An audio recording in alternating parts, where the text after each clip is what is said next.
So it says that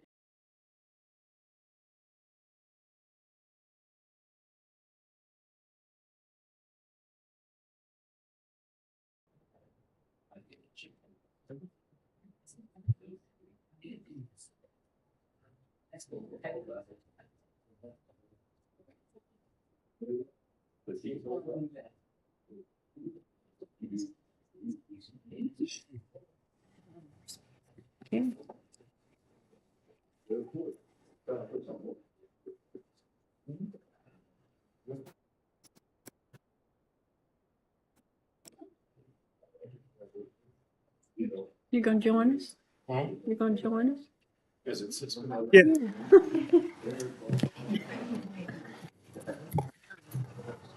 Ready? Yeah.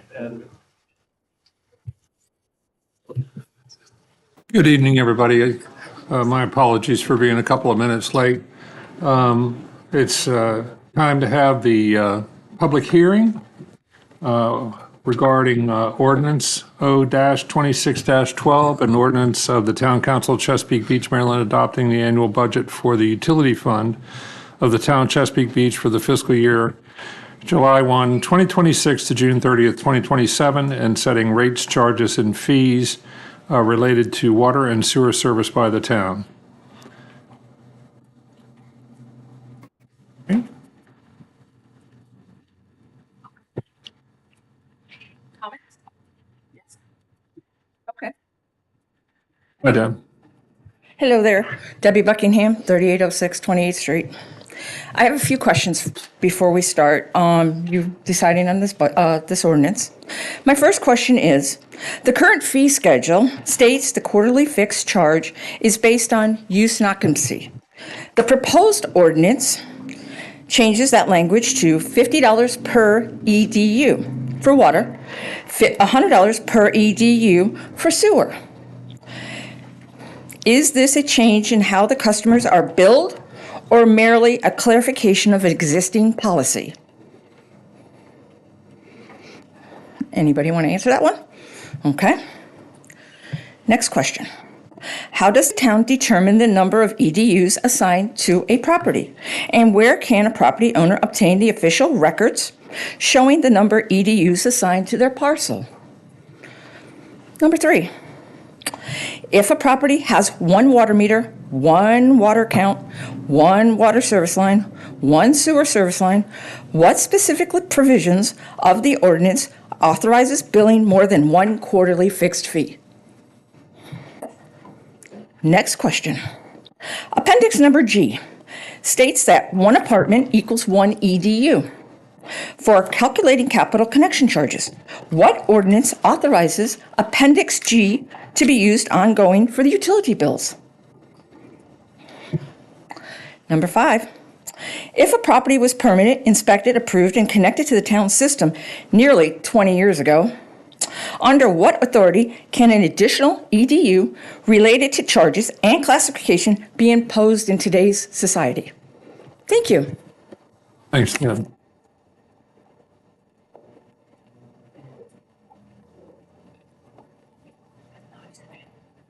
Anybody else? You say, put anything before the council for the?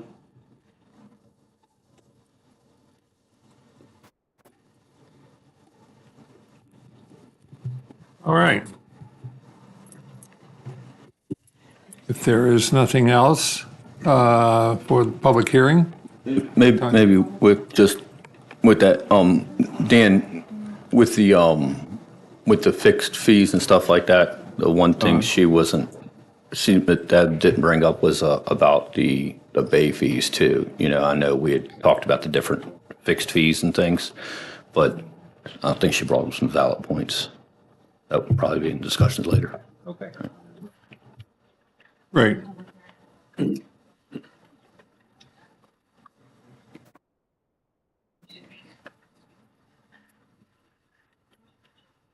Yeah, well, okay, so Deb was talking about the ordinance O-26-12, setting the utility rates, or the budget for the utility fund, which includes the rates. There's also ordinance O-26-13, ordinance of the Town Council, Chesapeake Beach, Maryland, adopting the annual budget for the Water Park Fund of the Town of Chesapeake Beach for fiscal year July 1, 2026 to June 30th, 2027. Does anybody have anything that they want to say about that?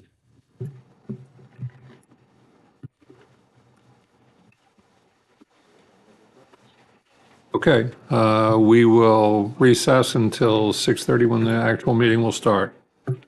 Thank you.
Council, it's time for us to start. I'd like to call the meeting to order.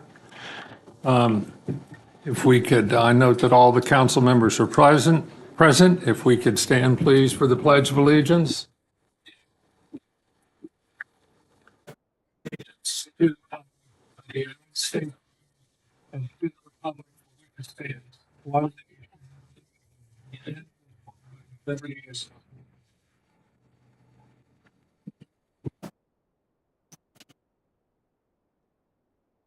Council members, is there a motion to approve the agenda? I would like to make a motion to amend. Okay, I'll second.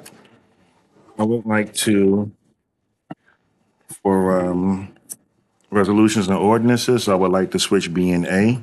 I would like to motion to move the Town Council of Chesapeake Beach, Maryland adopting the annual budget for Water Park Fund conversation to be first and the utility fund to be second. And I want to do that because we have two new propositions in front of us that were not here during the work session to discuss.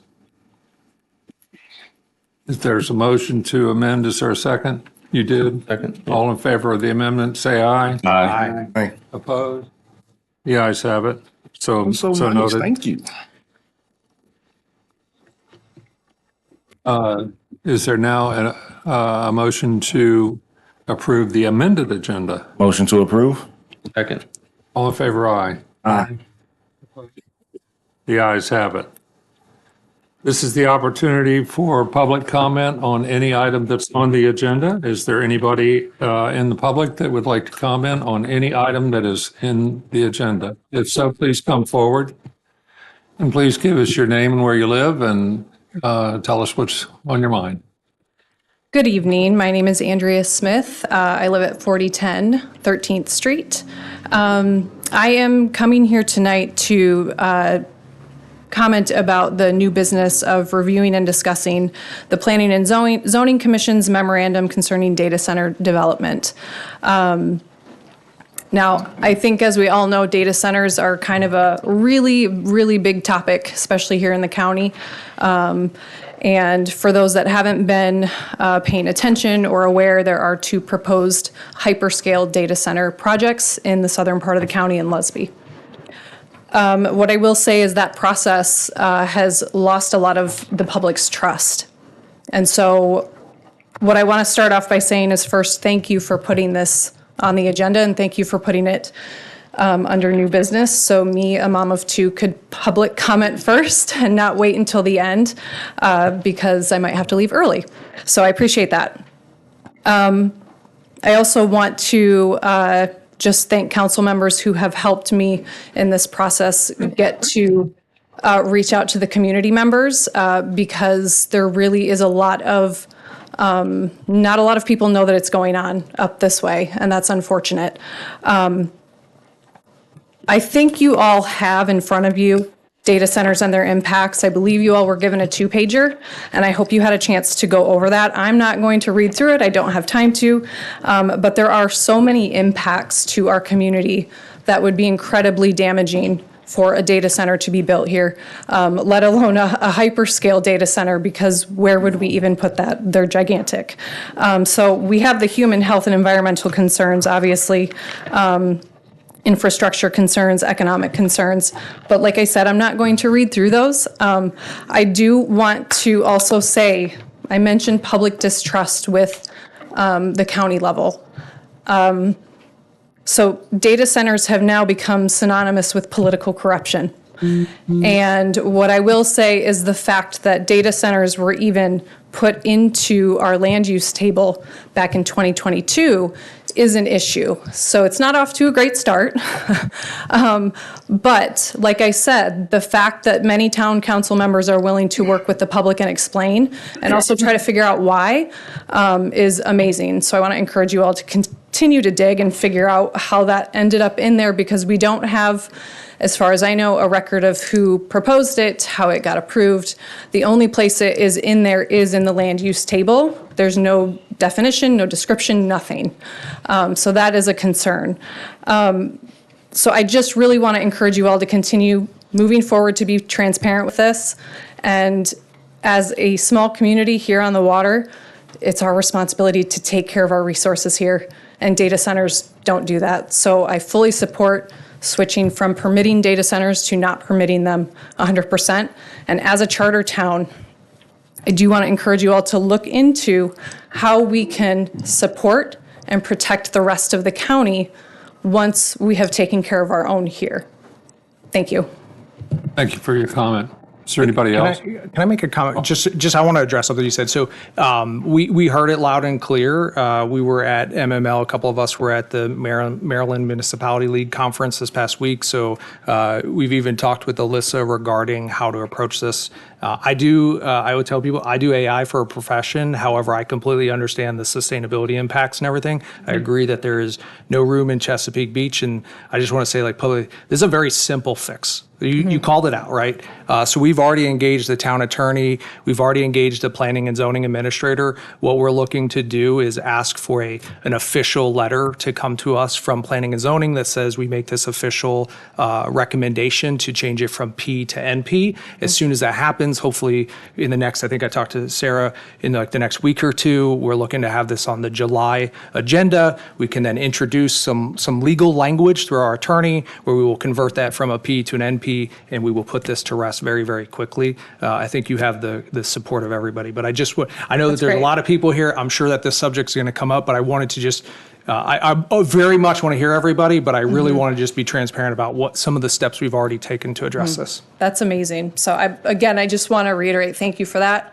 And also, what more can we do once we take care of that? So let's just keep going, keep moving forward. So one of the things that are key to what you said is the definitions, right? So definitions are sort of what kind of protect things. I know that the item in Lusby about the park, right? The definition of what a park is can be construed, and it can say a digital park. If you notice in the language, digital park. I think we've discussed the importance of having updated definitions and really protecting that. I know Deb has told us more than once about our definitions, and it's not something that we have like taken and just dismissed. It's something that we're working on so that we can clarify what we mean by that. Because in certain businesses, they'll have a computer. We don't want to have something so rigid, we don't look at that. With the solar panels, there's Maryland legislation that came from the top down that allows for solar systems, just like ADUs are going to effect. There is not any for data centers. And there probably isn't much more of a pro, like industrial, like if you were put a council together. I'm an electrician. He works in AI. John's at the nuclear power plant. Eric built a fire. Well, none of us, in any way, shape, or form, want data centers. It's not there. It was put in 2022. I think it was put in with a grouping of different items. And so, not that this is official or anything like that, but just a peace of mind. I know there's a lot of people that are worried about it. It's. And I think that's what is the takeaway here, is that the public has no trust because of how it's been going at the county level, with NDAs that were signed, with the mass public finding out about these projects through job openings on Amazon website. That's what we're talking about here. And so I hear what you're saying. Obviously, IQ Fiber is here now. They're going to have small servers, right? They're not going to have a hyperscale data center. However, like you said, that stuff needs to be written out. But the right thing to do is not permit them at all and then start from there, because it shouldn't have been there in the first place without being explained why. And I think, though, I hear you. So thank you for your comment. Thank you for your comments. Thank you. Everybody else wants to speak to this?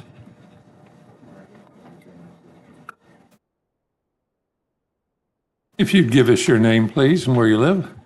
Hello, I am Dr. Jeanette Wysocki, and I live on 13th Street. So first, thank you for the comments. For full disclosure, I am on the County Environmental Commission, but I am not here speaking on behalf of the Environmental Commission. So thank you for the efforts of the town council to put these as not permitted.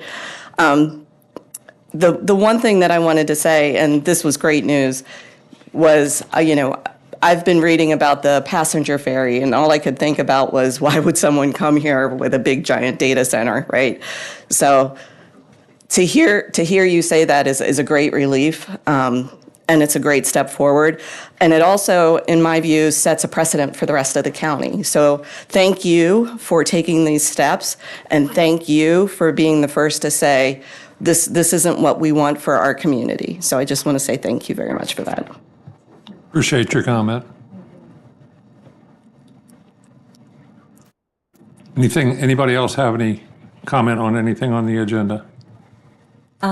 I'll just make a public comment that I have watched the Environmental Commission for Calvert County in action, and they are doing an outstanding job as citizens. They're doing research, they're making recommendations, and they're really thinking, and I've talked to a few of them personally, and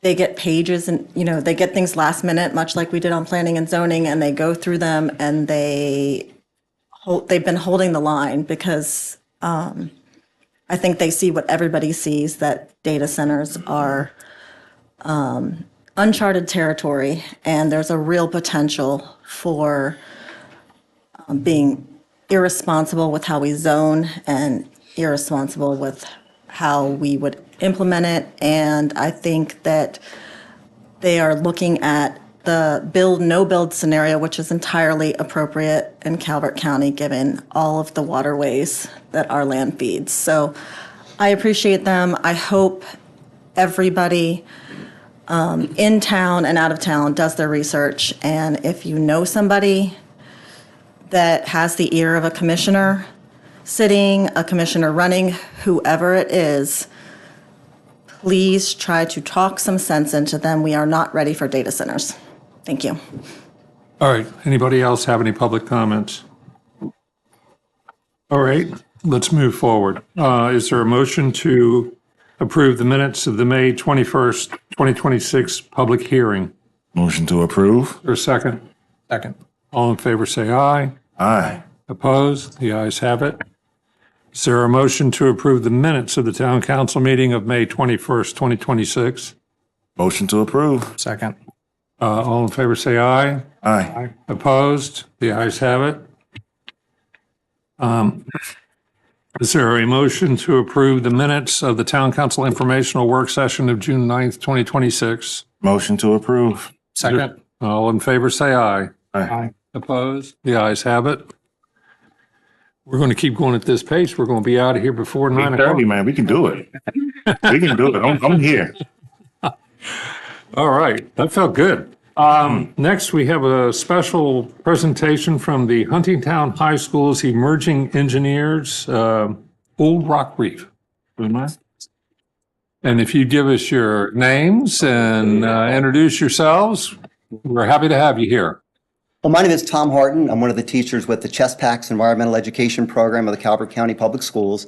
And we're here tonight to talk about an exciting project that happened right out here at Old Rock Reef back in March. So just to kind of give you a little bit of background on the project. You have your students stand beside you instead of behind you? Sorry. I was going to introduce them at the end there of my remarks. But Thank you. So as you may know, you host 1,100 fifth grade students every school year out here at the Fishing Creek Boardwalk. Every student in Calvert County starts the year learning about oysters and why they're so important to the bay as filters and as habitat for creatures, and as also part of our local economy. About 15 years ago, our students started coming here. Thank you, Mayor Wall, for our initial meeting to set this up. And this project has legs. It's been going. I'm so glad to see it continuing and flourishing. Absolutely. So once that project got started, we always want to find ways for kids to have an authentic application for what they learned. So about 5 years ago, we started getting involved with the Coastal Conservation Association to build concrete oyster reef balls. And some of you may be familiar with those. They're essentially 250-pound structures that are we have one here. It's That's a miniature one. model. So these are 2-pound ones. Ours are 250. They're huge. And There's one right out front in our property, right out that's front right, here. right. So our students build about 240 of these every school year. Every school builds about 20 of these reef balls, and then they get deployed at various sites, including here at Old Rock Reef. One of the things that we get evaluations from the fifth graders, and they all said they want to see what happens, after they go in the water. Now, we can't get all of our fifth graders certified in scuba or anything like that. So recently, there's been sort of this technological emergence of these remotely operated vehicles that are, accessible, that are not too expensive. So we've got a grant from the National Education Foundation. They gave us money to buy an ROV, and working with our friends at the Emerging Engineers of Huntingtown High School, we set about making a project to get the reef balls, get some video to provide to our fifth grade students and teachers. So we've had a lot of support. Of course, our friends at Seabox, there's Sue over here, and Jay, thank you guys for helping us get to the site and finding out where the reef balls are located.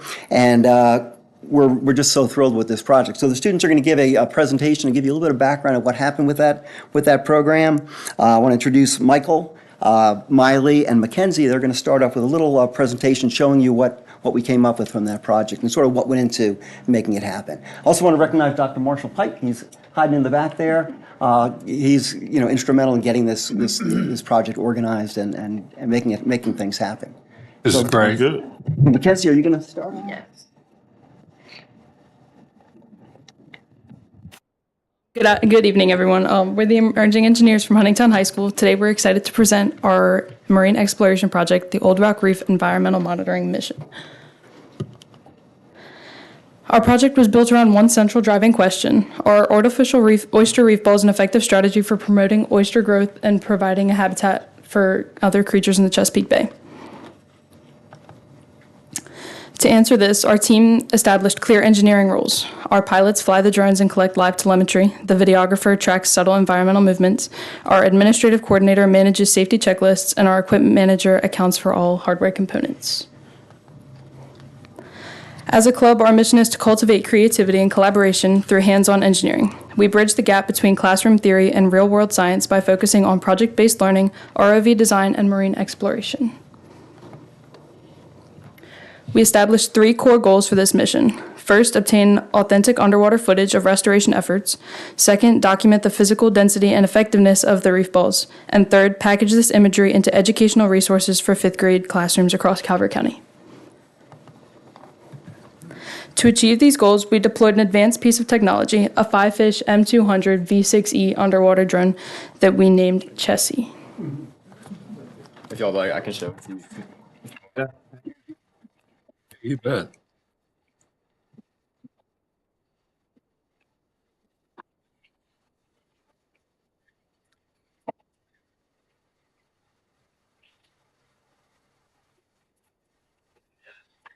Can you hold it up so everybody in the audience can see it too? That's really cool. They washed it off before they brought it here, right? That's really cool. I'm glad you brought that. Yeah, that makes sense. Well, he's taking pictures with his phone too. Yeah, that's great. You can just leave it up here. As long as you taught me how to use it. Okay. Before heading into open water, we conducted Chessie's maiden voyage at our local park at King's Landing. And then this initial deployment allowed us to test the tethering, as well as the seal integrity, and to check the remote controls in a controlled environment. Then for our training, we had months of intensive training before the mission, where the pilots, both Michael and I, practiced multiple days a week in an open-air pool. Then this built the necessary muscle memory for us to handle the unpredictable bay currents. Then finally, our official mission. So these are some pictures from the field trip that we attended at Cove Point to build the reef balls. We helped some of the 4th graders, and we were there the day that they took them out of the seal after the day that they had made them. There's some more pictures. And then on the day of the actual mission, we had 3 dive coordinates, and and the conditions, it was fairly chilly, being 38 degrees outside and then 45 in the water. We had limited visibility, 3 to 5 feet at about 20 feet depth. And then these are some videos.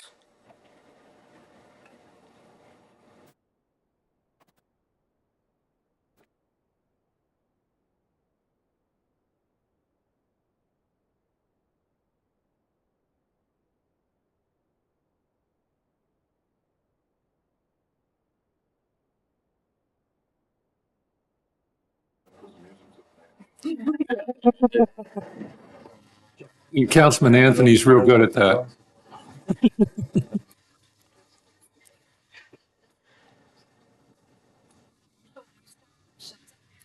So in this cluster, we did not observe any, but we believe that they're fairly new, so they didn't really get a chance to, you know, have some spat attached and actually have oysters grow on it yet.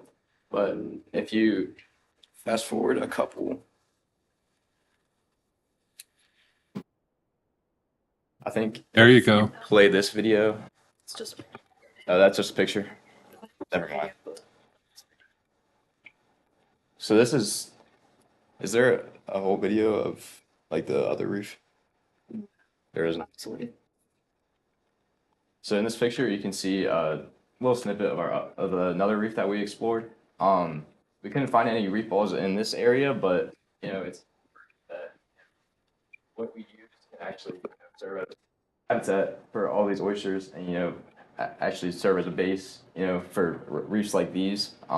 There were some smaller organisms growing on them, so of course, if they can grow on it, then it proves to us that oysters can grow in it as well.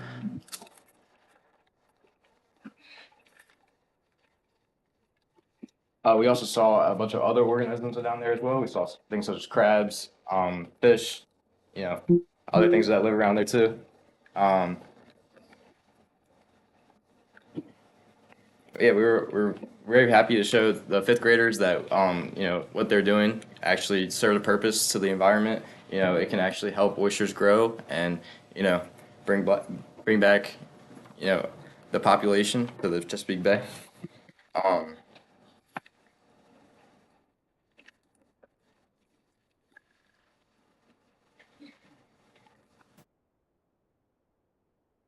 Yeah, was there anything else you'd like to add? No. Well, before you sit down, Yeah, I got some geek questions over here.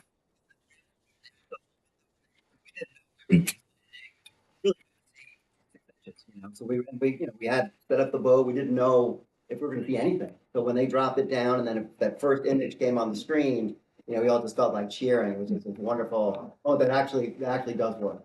And that we can, you know, repeat this, it's something we can do again, and we plan to do it again, and we're gonna try to do 2 trips next year. that's fantastic. And I'll share with you that Seabox here in Chesapeake Beach, I had a hand in getting that started. I don't even know how long ago it's been now. How long is it? 15 years ago. And so I guess I was a mayor at that time. So I'm really happy to see what you all are doing, and I'm really more happy to see the awareness that you're creating for the citizens that live here can understand what's going on. And the oyster, I moved here in 1985 from Northern Virginia, and the oysters were essentially gone. They were all completely gone. And so this work and what you all are doing, what others are doing to restore them is making a huge difference for the Chesapeake Bay. And there is not only the value of having the oysters, but they cleanse the water, you know, and so this is fantastic. And I salute you all for your work and for your leadership. And please, anybody want to say anything? I have a geek question. What's the name of the drone again? And does it shoot Chessie? It's not that I can't go on Amazon and order Chessie, and then I also want to know what frame rate does it shoot in, and does it already have lights that are on it to go under when you go underwater to use it? So this is the Five-Fish V6. Take it right over to him if you don't mind. Yeah. Okay, 2 LED lights are already on there? Next year, we do know that.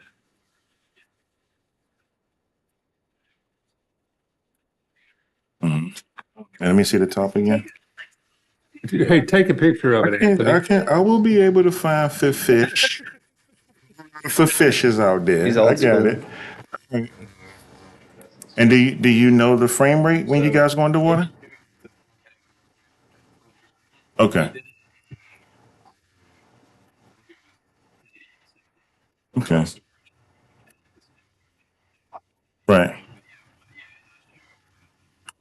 Don't worry about the rest of these people right now. We're having a conversation. Okay. All right. Perfect. All right. Yeah. Because people keep saying I didn't do the polar bear plunge every year. I'm going to make sure from now on that there's a camera under there with me. But that's perfect. Thank you so much for that. I appreciate it. Yeah, my son got to do this as a 5th grader last year, and he really enjoyed it. And I got to do it with Sue this year out there at the boardwalk. And it's a really awesome program, and I hope you guys keep it going.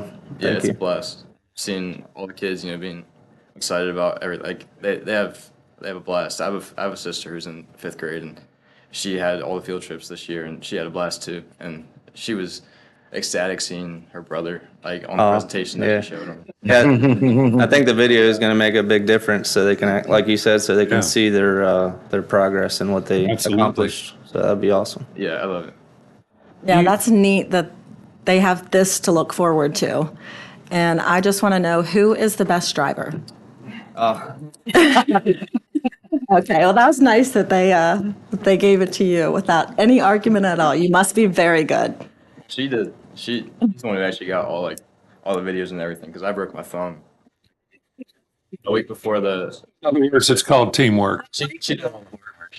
She's And is this the V6? It's the V6, right? Yeah, V6 Expert. Oh my! It's only $4,000, man. Come on, Eric. Give one to me. Can you clarify, are you guys opening it up to all the 5th grades, to all the schools in Northern Calvert County, or trying to get to that? Because I, personally, being a little selfish here, I have a kid going into 5th grade this upcoming year. Yeah. That's cool. Coastal Conservation Association, big van or trailer rather pulls up and the kids stuff and they mix the concrete and. That's cool. We grew up in a landlocked state, so I very much appreciate their exposure to this because they don't understand it as much coming from Missouri. The second thing I'll just say real quick, you guys did a fantastic job for your presentation as well. I know it can be nerve-wracking come up here to like 6 people or 7, 8 people, 9 people staring back at you, but you guys will do fantastic if you ever go to the military because every one of you spoke in brevity, very clear, very articulate. It was awesome. So That thank was a you. recruitment. That was a recruitment. Go Air Force. And I will add that the person that was speaking to you is a retired Air Force major, so he knows. Ladies, Father's Day is coming up. These drones are on Amazon. Get you a nice underwater drone. If you haven't figured it out, no socks this year. Thank you. Thank you so much for being here. Thank you. We appreciate it, and stay in touch with us, okay? Nicely done.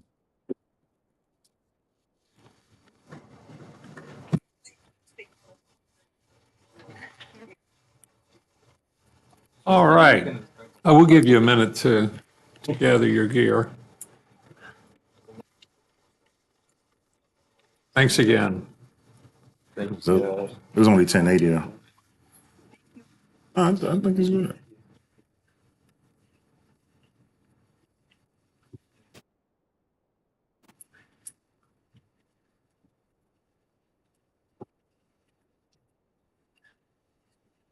All right. Next item on the agenda shouldn't take any more than 45 minutes is the town administrator's report. Maybe not quite that long. Not take 45 minutes. All right, so the town administrator's report was submitted as a part of the agenda package. Of note, I want to flag for everyone that we've got a couple of updates on RFPs. So the rail trail expansion to town limits, RFP closed on June 4th. We received 7 bids, and so it's currently in the process of technical review right now, with hopes that we'll have a selection ready to present to council at our next town council meeting. And there are 2 other RFPs right now in preparation. That's for town paving.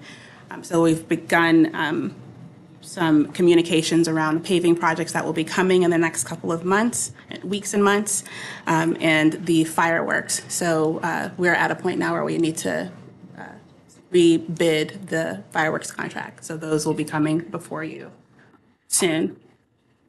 Another exciting update is that today I found out that the town has $50,000 earmarked in the general fund for the state for Kellum's field projects. And so what appears to have happened was that this money was earmarked in 2020, but the town did not submit the application to be able to draw down the funds. And so you have 7 years. So they reached out to us to say, hey, just letting you know you have this money. And so we have $50,000, which is pretty exciting. Nice surprise. Yeah. It's a very nice surprise. I like those kind of surprises. Can we keep that? Another exciting update is that we now have, we're about to have all of the permits we need to be able to move forward with the water park demolition. So that's really exciting. We just found that out today as well. So I'll allow Wayne to give more details on that during his town engineer report, but that's another point of inflection point to come back from MML to have all of these exciting things moving forward. And then at the last meeting we had, the website was updated partially because it had to be updated before, right? There was a domain change that required us to update it. So we had to quickly adjust to make sure that we could respond to those changes. So the website looks different than it did before. But we're hoping, we moved forward this when we were processing through this processing through this update to try to create it in a way that was really resident focused. So we put the navigation tablets or tabs at the top of the website. That way, whenever you log on, you're not having to move through the website to find things that you would often need, like agendas and minutes, or how to report a concern or pay a bill. So that is all focused up at the top of the website, whether you're viewing it on a desktop or tablet or phone. But I know that it's a new website, so sometimes it can be difficult for people to navigate through. So what we have started doing is creating how-to videos that are now on our YouTube page. So it's a section called Website Tutorial, and it will walk you through it'll walk you through like how you navigate to different aspects of the website. So this video, I believe, is for projects and investments. So you can see you would go to government, projects and investment. You scroll down, and you'll be able to see different projects that we're working on. If you click the page, it'll take you to where we are in the project timeline and give you information about the goals, and you can see the quick updates on timelines. And so we hope to have this page continually updated for project movements when it comes to project investments. Another example would be meeting minutes and agendas. And so the idea is that if there's someone who's struggling to navigate the website, you can go to these videos for a quick tutorial. We're also going to be having some resident-focused upgrades to the lobby of Town Hall happening in this upcoming fiscal year. So I'll have more information on that at our next town council meeting. But this is just one of the things we're doing to try to make it easier for our residents to find the information that they are looking for. And if there's a topic that you've not been able to find, please just email info@, and we're happy to help you walk through that.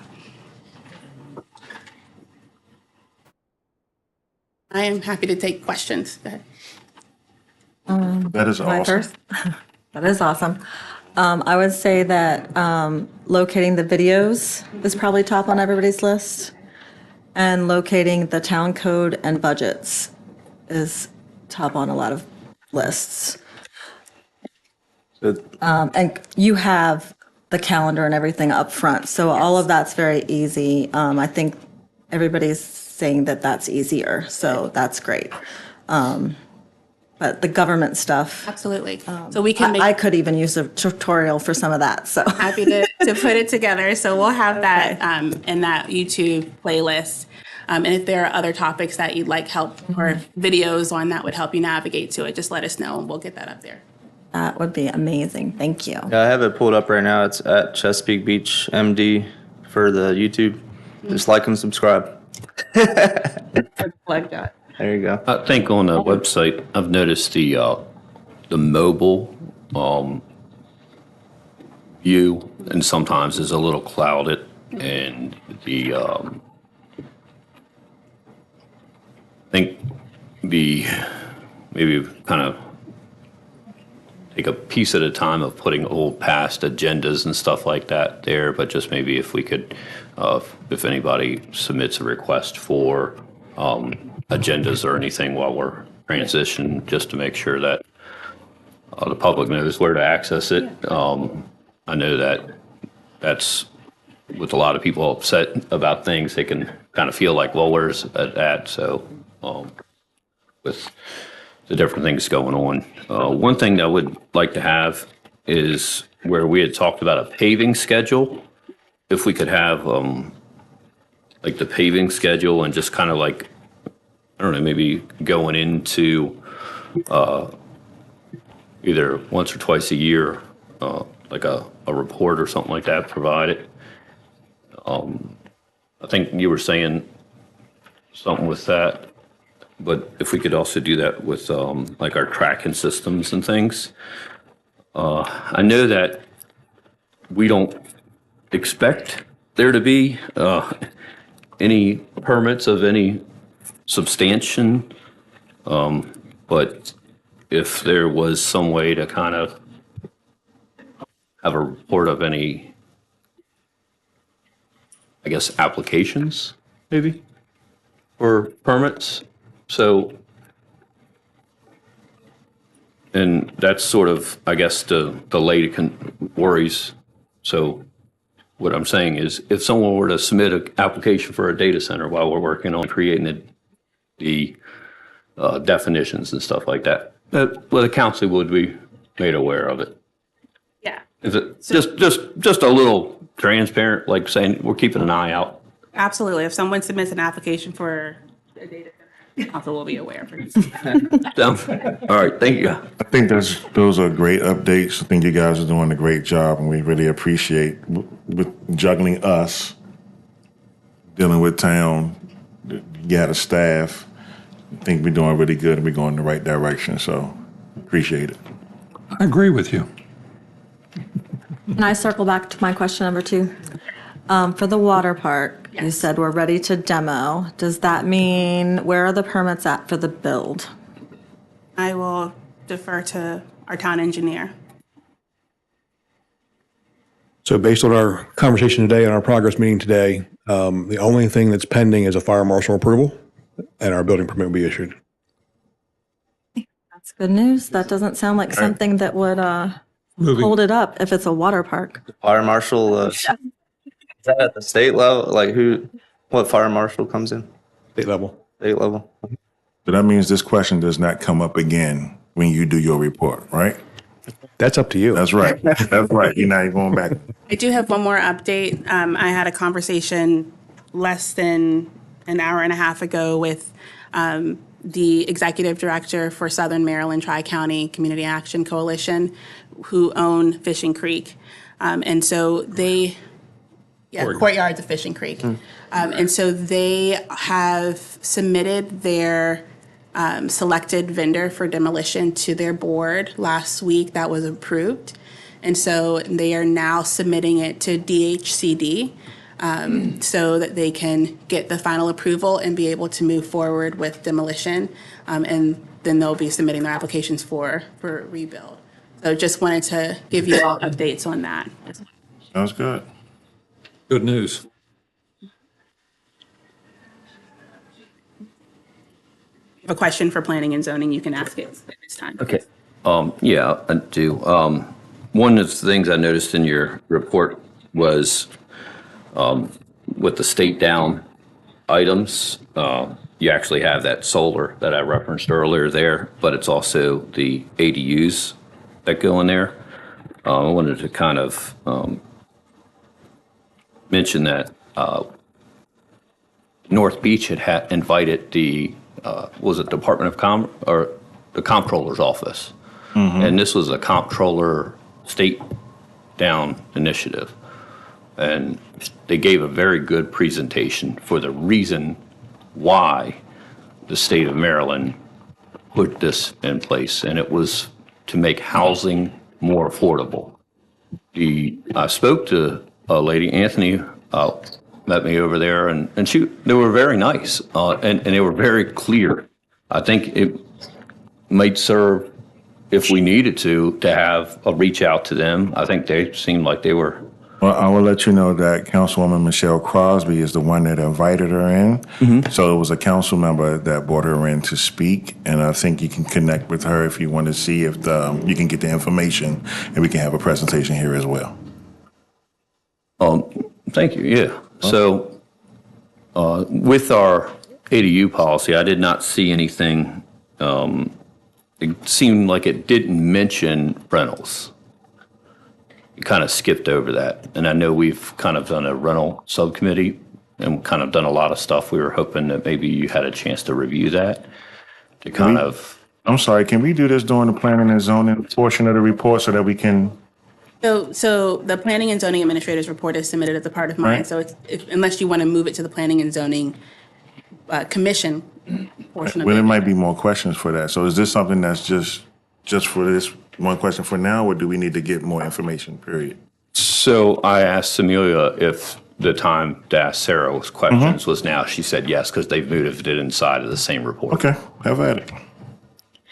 So I think your question is about rental, ADUs as rental units, which ADUs are inherently rental units, whether they're allowed to be short-term rental units, right? Because that doesn't necessarily reduce the cost of housing. That reduces the cost of vacation homes. That your short-term rentals are part of your land use table, and that determines where short-term rentals can be. You can make sure, and I believe actually that Planning and Zoning Commission recommended that ADUs not be used as short-term rentals. I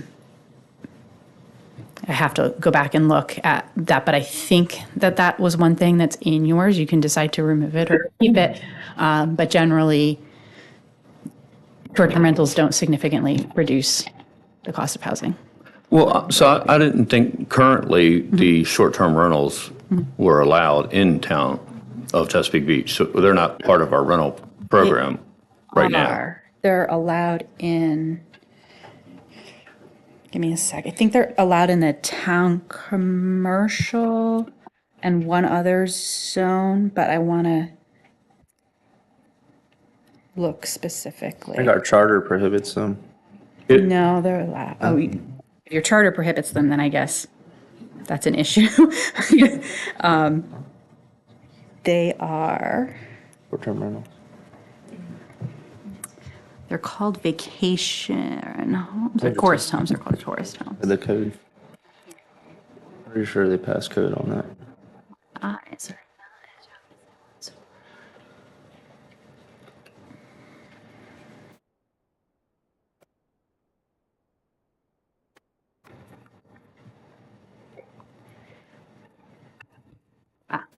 Tourist homes are permitted as a special exception in the TCPC NMC right now. Yeah, and I was just, so that's where I think with the intent of what ADUs were, because I think there's a lot of back and forth within even our discussion at our work session about what your, I guess, the part that came down. And we just want to make sure we're kind of. I see what you're saying, because I'm a planner and I'm getting my direction from the Maryland Department of Planning. And the Maryland Department of Planning is kind of talking about how they're meant to be a place for your kids, you know, because housing is unaffordable, or for your mother-in-law or your mother. And so that is what Maryland Department of Planning is communicating to planners, is the intent of the ADU regulations. Okay, yeah.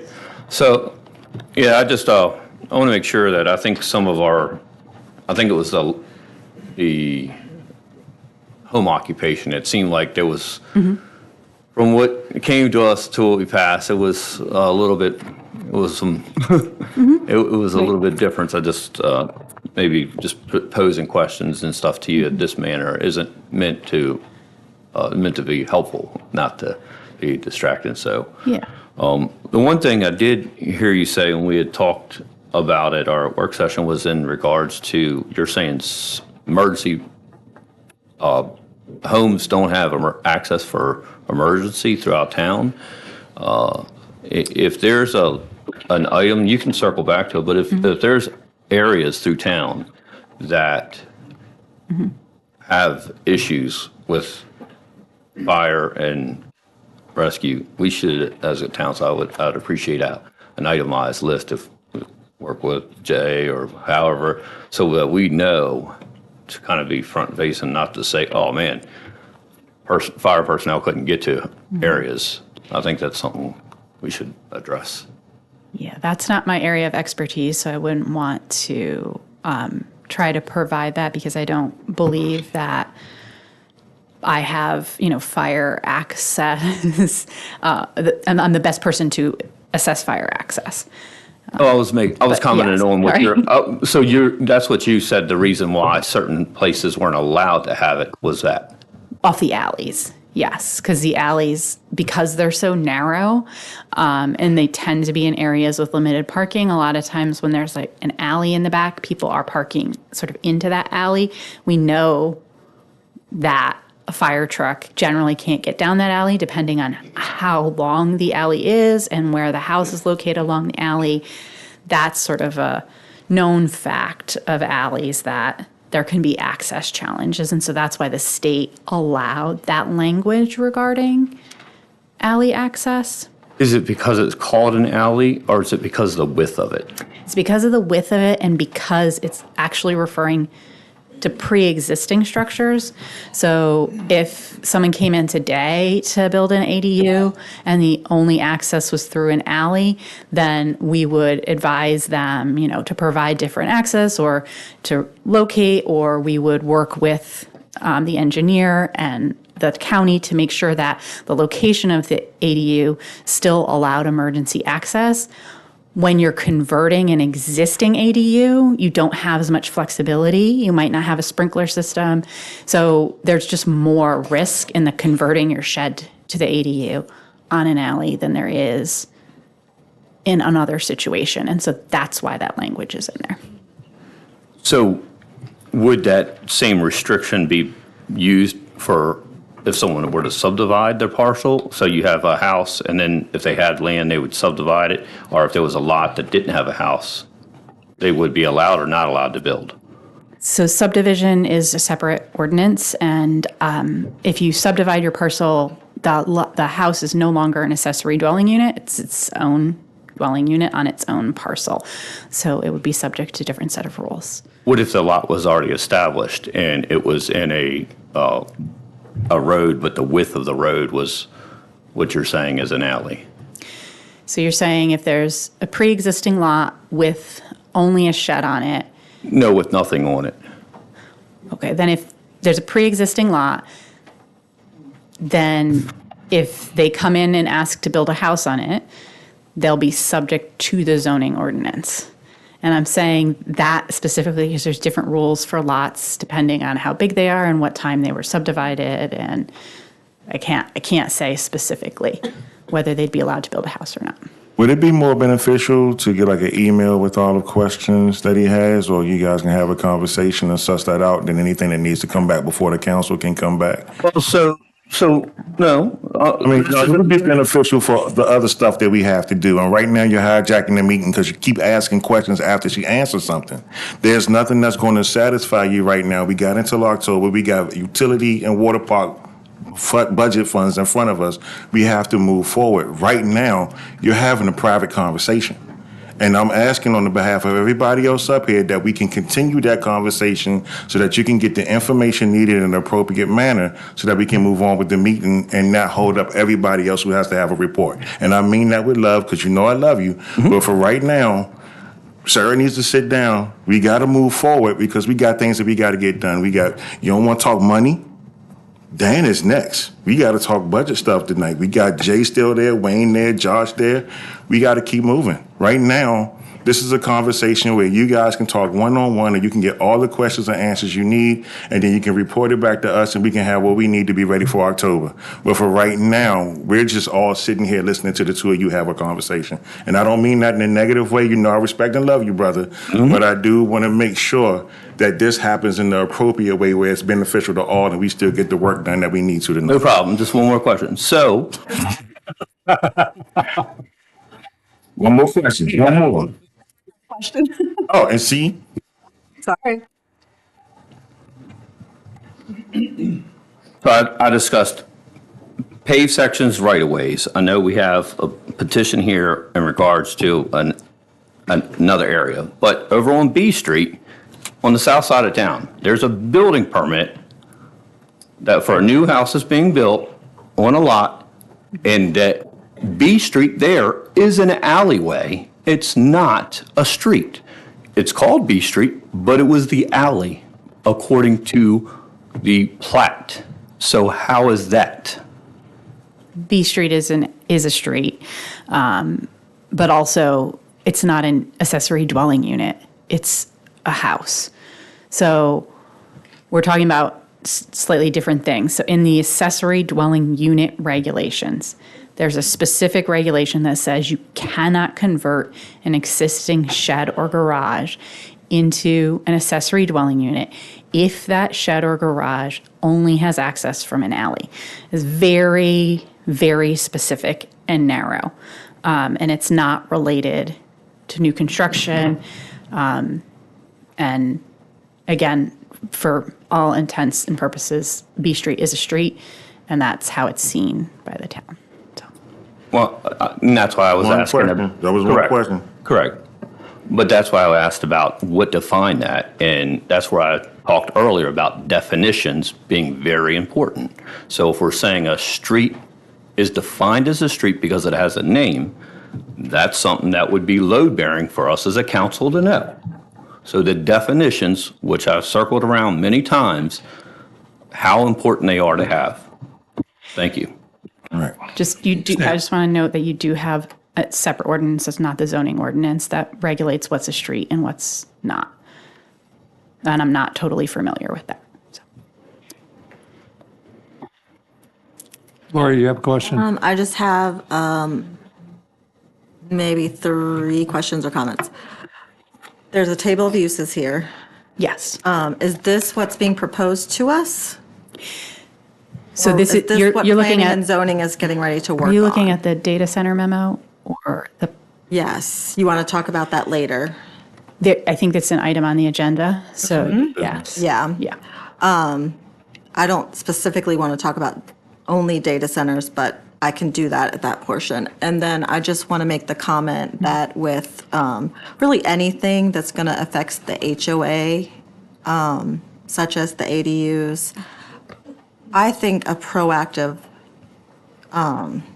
approach would be very helpful. I know a lot of times we like to be hands-off with the HOAs, but the HOA presidents are volunteers. They're not familiar with all the changes in our codes and how it can impact them, and they have to deal with the public probably as much, if not, maybe not more than Samelia does, but they have to deal with their public. And so I think as a town, it would be the right thing to do to reach out to them and have either a working session or a conversation and explain to them how the town and the HOAs can work together when things are being implemented that impact them, because it's really not fair to expect them to decide whether or not somebody in their HOA can construct a house or can do different things. So just, if you could just keep that in the front of your mind when you're doing these things, that just have a plan for the HOAs and how to communicate with them and support them. I think you bring up a good point, because I've been HOA president in Chesapeake Station for the past 5 years, and I still am. I can't seem to get rid of it. You know how that goes, right? But I do think that communication with HOA presidents makes a lot of sense, and we'll take that under advisement. Maybe we can come up with something where we can meet with the HOAs to make sure that they're familiar and can get their questions answered. And you want to add something? So the only thing I would say, because I think it's a point well taken, we just have to be mindful about how we communicate, because HOAs are their own separate private entities. And so the town is not wanting to be in a position where we are dictating or telling them this is how you should administer your process.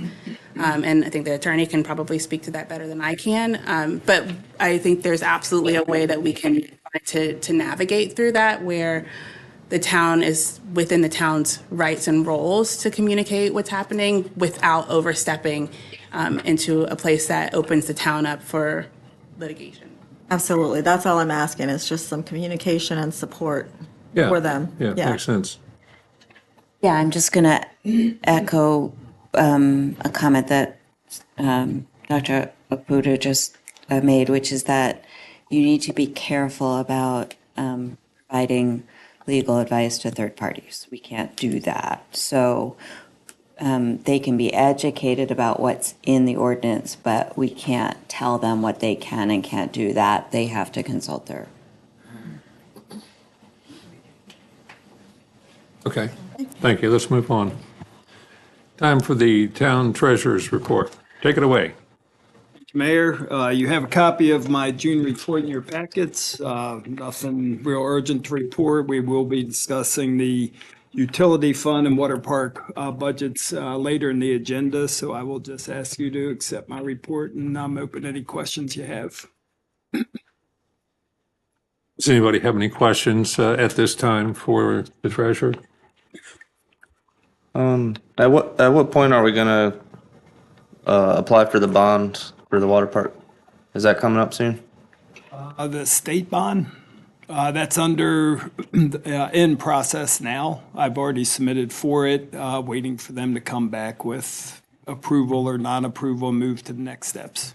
Okay. Right now we're looking at 15 years. Oh, I thought you were talking about the bond bill. You were talking about the borrowing. Yeah. The borrowing was, I think you missed that meeting. The borrowing was completed, and I provided documentation as to what the rates were and the payment terms and everything, and I could share that with you after, after the meeting. I'll forward it to you. Thanks. The rate sheet, but we did get good rates, 15 years. I think it was 3.92%. Great. Thank you. I'll just follow up on it. I think his question was, did we start paying on it yet? No, you pay semi-annually in October and April. So the first payment will be due in October and then April for the next 15 years. So, what is the intention as far as where we're going to document that in the budgets? Because I don't think it's in the water park budget, correct? The debt service is documented in the general fund that was approved last month. Yeah, that's what I thought. Yep. Well, I think it should be in the water park budget, just as E&R is in the utility budget and so forth. Very well. Moving along. Public Works report. Jay? I see that your reports you've been taking some cues from your buddy right behind you there. Glad you noticed that. Well, Preparation of your report. I got some outside help. I heard my reports are kind of dry, short, so I appreciate the help. Hopefully they're a little more entertaining. But nothing. I will tell you, I think the photographs help a lot. I really do. And I tried to add some. You don't want to see some of them, believe me. But, one thing notable, we replaced some boardwalk.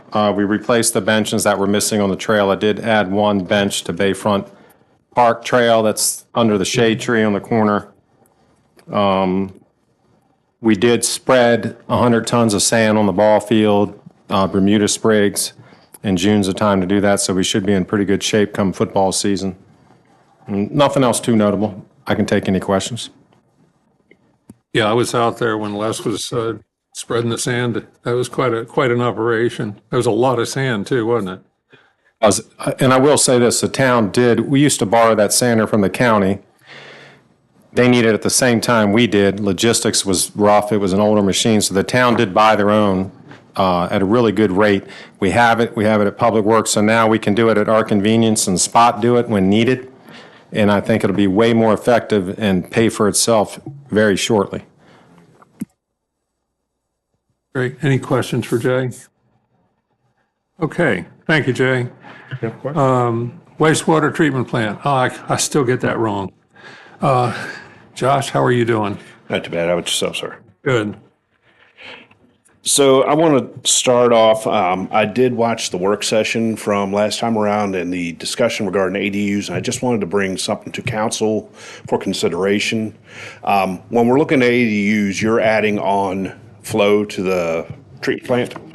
So in some way, shape, or form, we're going to need to account for those, whether it be we just say an ADU equals 0.5 of an EDU and actually document that. We need that to keep track of the allocated flows that the plant has along with what the partners have. There is a given amount of flow that the plant is allowed to have and a given amount of EDUs that are allocated. And if we don't do that, we're going to wind up running into some problems further down the line. So just something for consideration. For the next council meeting, I can work up a memo with my thoughts and what concerns I have for the council to go along with my regular memo.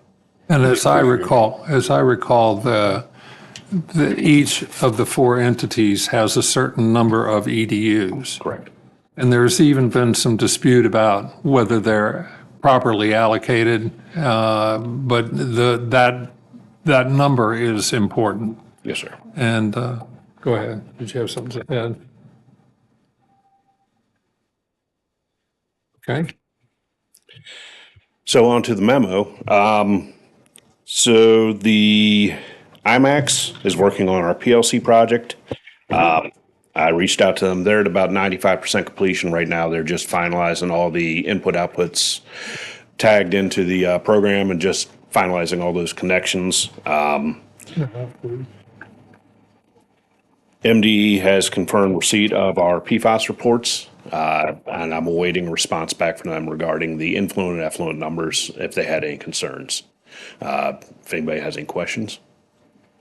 Yes. So at the end of the day, it's about the amount of water or sewer that comes to you. That is correct. We are allowed 1.5 million gallons a day. If we exceed 80% flow over 3 years, we need to submit to the state for improvements to the treatment facility. So every gallon we have coming in, we need to have documented. Everything that's proposed needs to be documented. If there's added flow, we're looking at ADUs at 75 up to 75% of the size of a property. One property is one EDU. We need to take account for those flows. If we're looking at increasing over and above what is proposed in the zoning ordinance of, I believe it was 2 bedrooms, bath, whatever, it needs to be accounted in some way, shape, or form, at least to a number that's being tracked on our end. So inside of our 4 different partners agreements, interconnection, we have Anne Arundel County. Correct. And their allowed amount of gallons per day is, correct me if I'm wrong, 137,500 gallons. $250 a gallon a day, is that They're right? at 250 GPD per EDU. Every other partner's at 190 GPD per EDU. I thought North Beach reduced theirs. They're at 190 GPD per EDU. Okay, so if we're at 190 per day, are we using that for everyone? So if On occasion, yes, we do. Okay, but I know I personally don't use that much per day, per month, on average for the quarter. So if everybody used 190 would have a functioning system. I'm not clear on So your. if you're saying it's about the amount that comes to you, right? Correct. The flow. So at 190 gallons per day average, right? Correct. The amount that Chesapeake Beach has, the amount that, I guess, let's start with each one. Chesapeake Beach, the amount of customers that we have times 190, what's our number? I can interrupt. I have the actual EDU allocations and the EDU reported in use. Chesapeake Beach is reporting 2,490 EDUs. Multiply that by 190, that's our allocated flow. We do exceed that on occasion. And principally, that's caused by rain, isn't it? That is correct. Not as significant as other partners. Right. But we do have that. I think he's saying if everybody hits the 190 all at on the same day, would you guys be able to? We would be fine. That's the number we're working with. But if we're going to add additional flow on, we need to document it. We need to track it. Josh, Because how many it's gonna be EDUs did you say? 2,094? 2,490. We are allocated 4,276. Right, so you're saying that ADUs would cause us to need to allocate more? Correct. Right. If you're looking at an ADU at 50% of an EDU, that's 95 gallons per day. You multiply that by multiple ADUs, you're going to see an increase. You're going to see a change. We need to document that. Because one, you're going to need to have that money coming in for the revenue for that added flow coming in. In some way, shape, or form, that's going to need to be tracked. Do you have a estimated, like what our buffer is right now in layman's terms? As for? Like our maximum capacity for the plant versus our actual? The plant is 1.5 MGD. We average, I'm thinking right now we're doing about, with how dry it's been, about 450 to 500,000 gallons. And on your worst day, it was just over 1 million, I think? Our worst days, we've exceeded 1.5 million gallons. So you We've been up over 2 million gallons because of I&I. Right. And that's what Anne Arundel's working on currently? That is correct. Right. And those have been, the days where we've seen that have been substantial rainfall in excess of 1.5 inches, along with significant tidal inundations. That would be the storm, it was October of 22, I believe, and then one this past January. I had one more question about the PFOA and the PFOS. It's like the limit is 25 combined, and we were at about 21. I was just wondering, like, what happens if we go over that 25 parts per billion? That goes into how Synagro handles the solids. There's a documentation from state guidance, and then there's also, or from MDE, and then there's also a state Senate bill or state bill, I can't remember which, that was put out along that. The numbers we're at, they start restricting how those solids can be applied by Synagro. It doesn't really affect what we're doing on our end because the solids are coming out of the plant. They've got to come out of the plant. Nothing it we just can do. dictates how they can be land applied. Okay. Well, that's good that we're under the number anyway, so.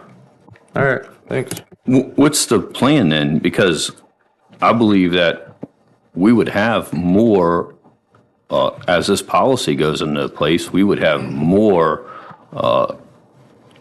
units that would be allowed than would be available. We have a finite number we can use. We need to account for all the ADUs at some number, whether it be you look at it based off of the size of the current property up to, say, if it's 75%, okay, we say that ADU is 0.75 EDU. Or do we say, okay, every ADU is 0.5 EDU? Or do we go through and do a fixture count or square footage count, the ways that they use for commercial property to identify? But most of those calculations don't scale down well enough for a unit that's smaller than a residential property. And if I can just jump in really quickly, part of what we will be talking about with our partners in July is preparing for this very thing. And this will be part of the work session in July for council for you all to talk through it a bit more, because the other aspect of bringing ADUs is that you can restrict if you don't have the capacity at your plant, right? So you just would not give people the permission to build if you don't have the capacity for flow at the plant. So that's something else to take into consideration. The other side of it is that, I mean, we budgeted in the water treatment plant budget for an EDU study so that we could make sure that we are approaching our EDU allocations appropriately together with our partners, as well as allocating funds to be able to look at our interjurisdictional agreement, because right now it doesn't, I'm not sure why the decision was made for us to be at 190, but one of our partners to be at 240. It makes it difficult because you're not really comparing apples to apples, you're comparing apples to oranges. So just put all of that out there because it is a conversation that needs to be had. And the reason why I asked Josh to bring it up now is because it's really so you guys can start thinking about it to have a more robust conversation in July at the work session. Thank you. All right. Town engineers report. Thank you, Mr. Mayor. I'll apologize for the dry brevity of my report. Sorry. I grew up in a military household, Jamie. I'm dry, quick, and brevet. All right. You have my report, just some updates since this was written. As Samelia mentioned today, we had our water park progress meeting. She gave you the good news. Thank you for doing that. If you have any questions, I'm happy to answer them. But in essence, your permits are on the doorstep. We are looking at the updated schedules and budgets, and we will get back to you once we've had a chance to review those. On the Kellum's master plan, we had a meeting. We've created some additional drawings. We're creating some additional budgets. We'll get those to you shortly. I actually looked at them today. They were looking pretty good. Beach Elementary tennis courts. We're getting ready to do some paving out there. I'm expecting that Mid-Atlantic will get to me by July 4th with a date. So it'll be sometime in July they'll be out here. That's something that happened since I wrote this last week. Also, as Samelia mentioned, the rail trail RFPs are in. We're doing the analysis. We'll get back to you on those once we finish that. And I think that's it from updates. So if you have any questions, I'm happy to. Yeah, quick question on the Seagate pump station and floodgate. Am I reading this right, that we're actually going to be able to discharge directly into the bay? Yes. That's excellent news. I mean, when we have flooding conditions, right? Now, that's excellent news. I mean, we have fought that battle for decades. So, I mean, this is huge. Yep.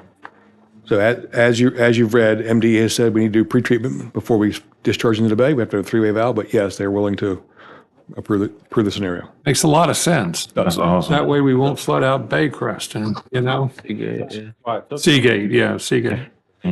Right. That's good. Paving at Beach Elementary tennis courts is a parking lot, not a court, correct? That's correct. Okay. One question, real quick. Kellum's Field on the first page, Kellum's master plan on the second page. Kellum's Field on the first page, action permit release is in progress, as-built process completed. Yep. What's the reference there? So that's the tot lot and the storm drain pipe that we completed last year. You have an active, open Cowart County grading permit, which, by the way, I may not release now. I'll tell you about that in a minute. To release the permit, we have to turn in as-bills, and we have done that. The as-bills get reviewed from a stormwater perspective to make sure that the stormwater volumes we built match what we proposed. We finished that. Now I'm waiting for Cowart County to release the permit. However, we're getting ready to build a sports court, so I may just revise that permit instead of releasing it because it'd be a lot faster. Okay. Hey, Wayne, I don't know if you got a chance to or heard anything back from our last work session, but it was a exercise equipment, and it was sort of outside the draft. And being 25 plus years in construction, I know that certain things are budgetary and then certain things are reality. So I saw what was proposed as this is the equipment that's coming and getting dropped off, and we got to have a plan from there. I also know how helpful it is to have a good staging area and how certain areas of jobs are absolutely more important to a flowing of projects. I've identified a few different areas just from looking at it that would be more strategic to have a staging and phasing of projects.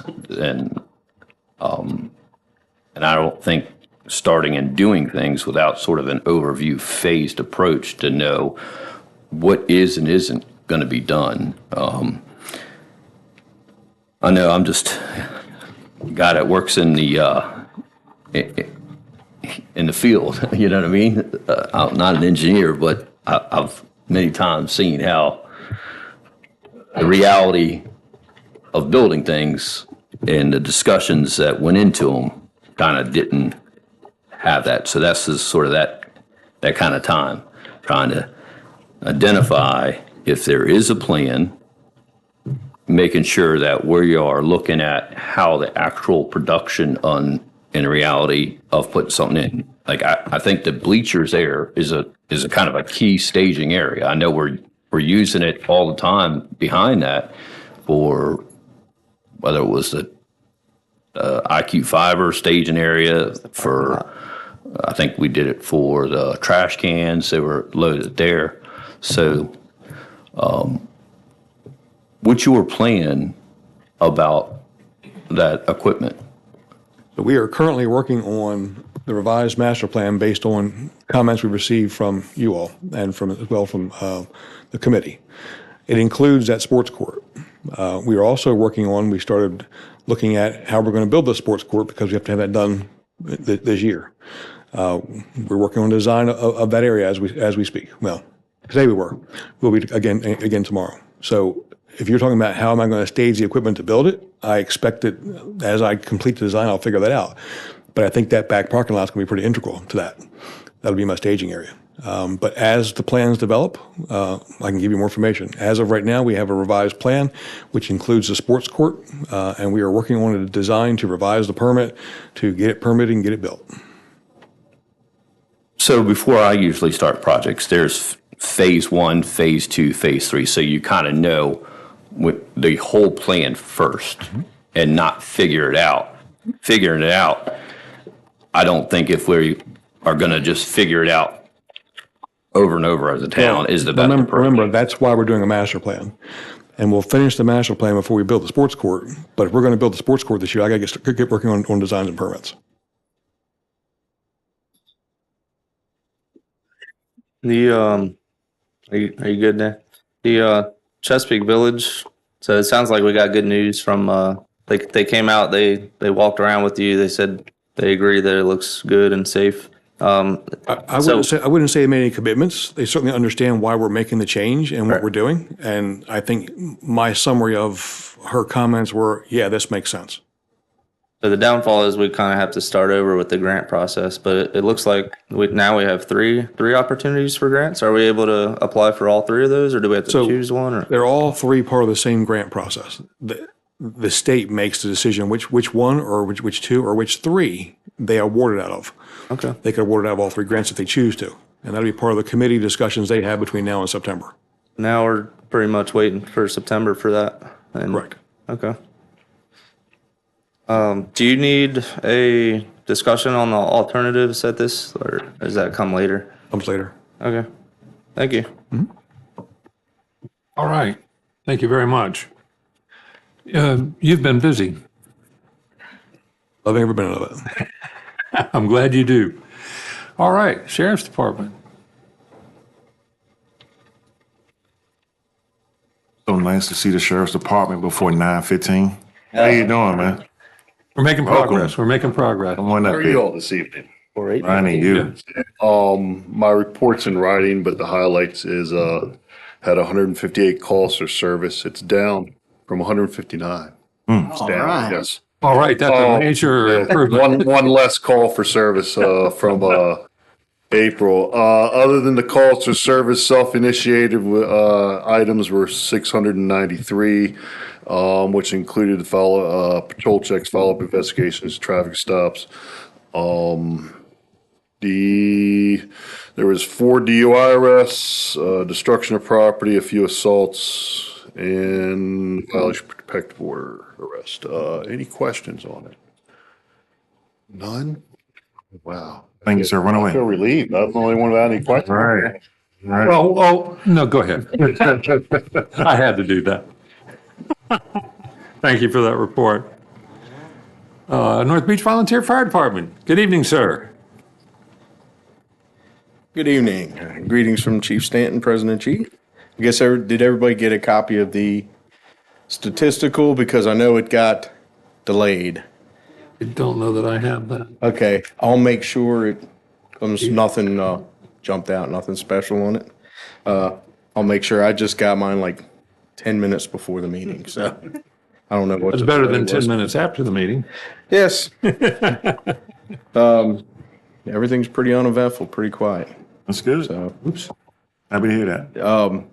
I believe we were going to discuss about the Fishing Creek, and I guess there was a little bit of communication mix-up. I thought you guys wanted like a tactical kind of briefing, like, this engine pulled up, did this engine pulled up, did this. But then I understood, speaking with you, that you're more or less looking about like what's going on with the property, which we have no control. But I heard you guys just got some good news. You got an update on it, so. One thing with regard to that, though, correct me if I'm wrong, but I believe that the fire department is willing to go into the property to pull out people's personal property and get it to them, and nobody else can do that. Am I correct? That is not my understanding. I know. Then I said, correct me if I'm wrong. Right. Please correct me. We had an incident where some of the residents came down to the firehouse probably a couple weeks after the fire and wanted us to go in with them. And somebody at the Rod and Reel had told them you had to get somebody from the fire department to accompany you to go in. And we had no knowledge of it, no information on it.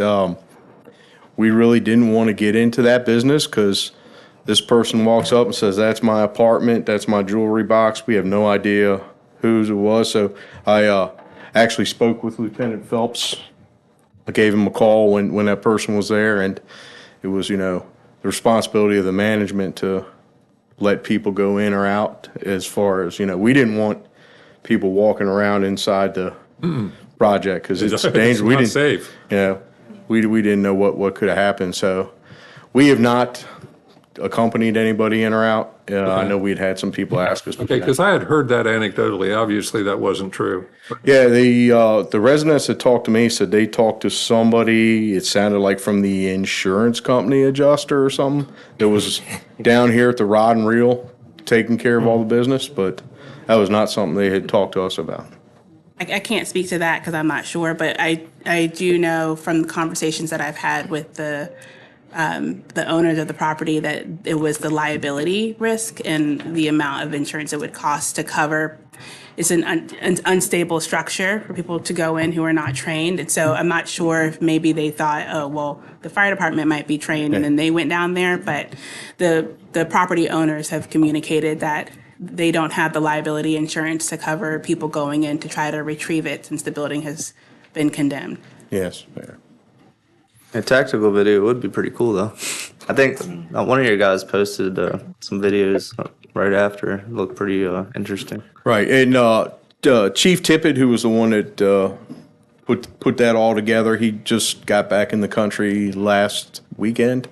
But he's, like you said, if you guys do want some kind of a little tactical thing that John is going to have a cookout, and you can bring it to his house. We'll all come over there, and he'll provide the food and the beers and everything, and we'll watch it there. Bring the fire truck. Just take it to John. Bring the fire truck, put it right on his lawn. We'll watch it at John's house. That's the plan. But Chief Tippett said he'd be more willing to meet, and he could, like I talked about earlier, there's some stuff that they don't actually release to the public, but he could do something during the meeting or for you guys. Just let me know either way. Any questions?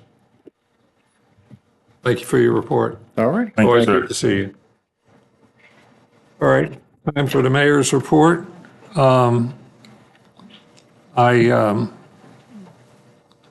It was great to see our Dragon Boat team win, although we didn't have any real competition.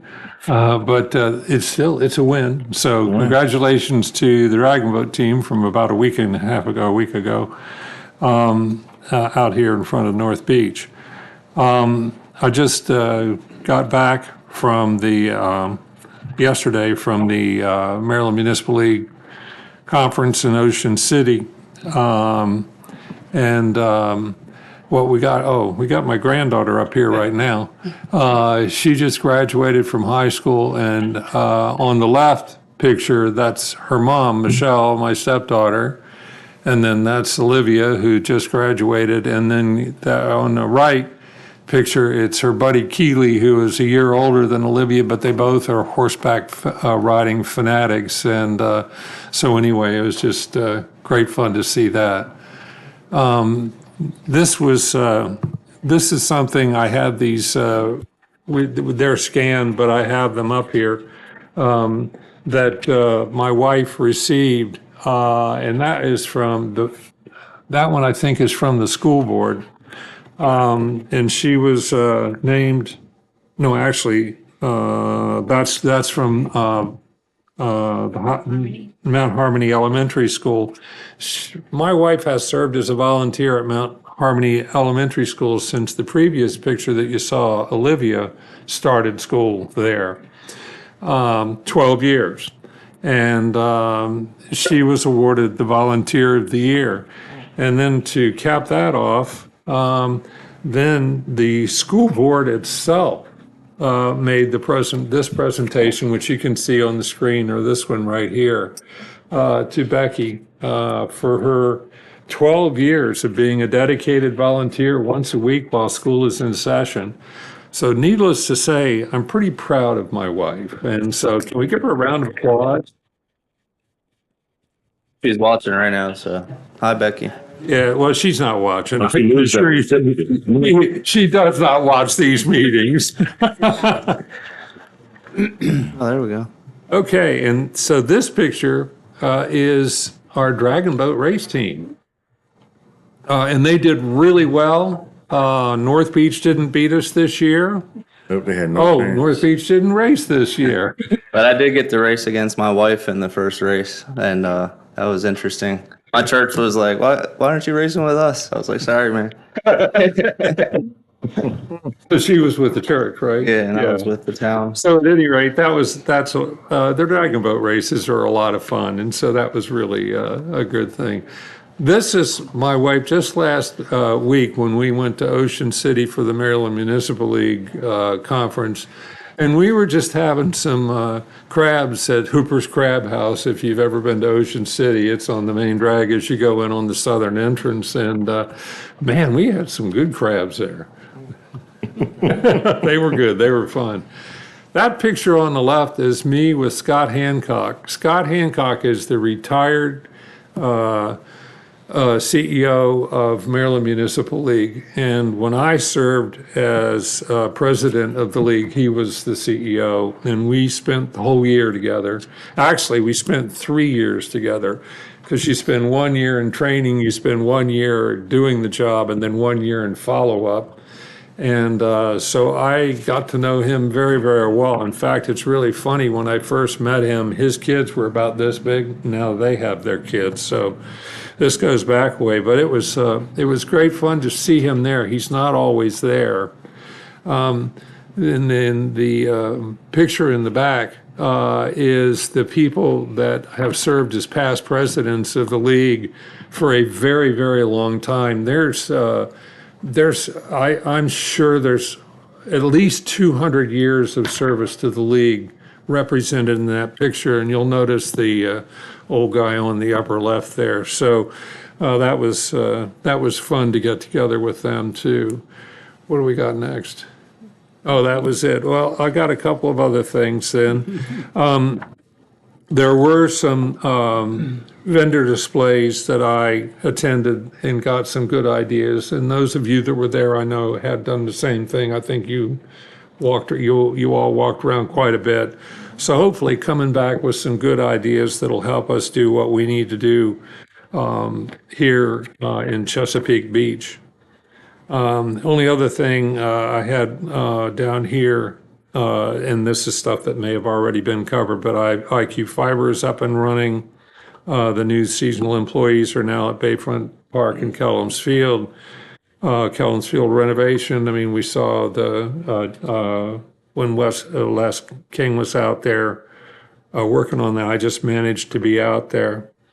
And I'm looking forward to July 3rd fireworks and all the events that we've got planned at Kellums Field. So that's my report. All right. And so now we're going to move into resolutions and ordinances. And we're going to reverse this order, right? We're going to start with B. Okay, we're going to vote on ordinance O-26-13, an ordinance of the Town Council, Chesapeake Beach, Maryland, adopting the annual budget for the Water Park Fund of the Town of Chesapeake Beach for the fiscal year July 1, 2026 to June 30th, 2027. Is there a motion for approval? I'll motion to approve. Is there a second? Second. Discussion. Discussion?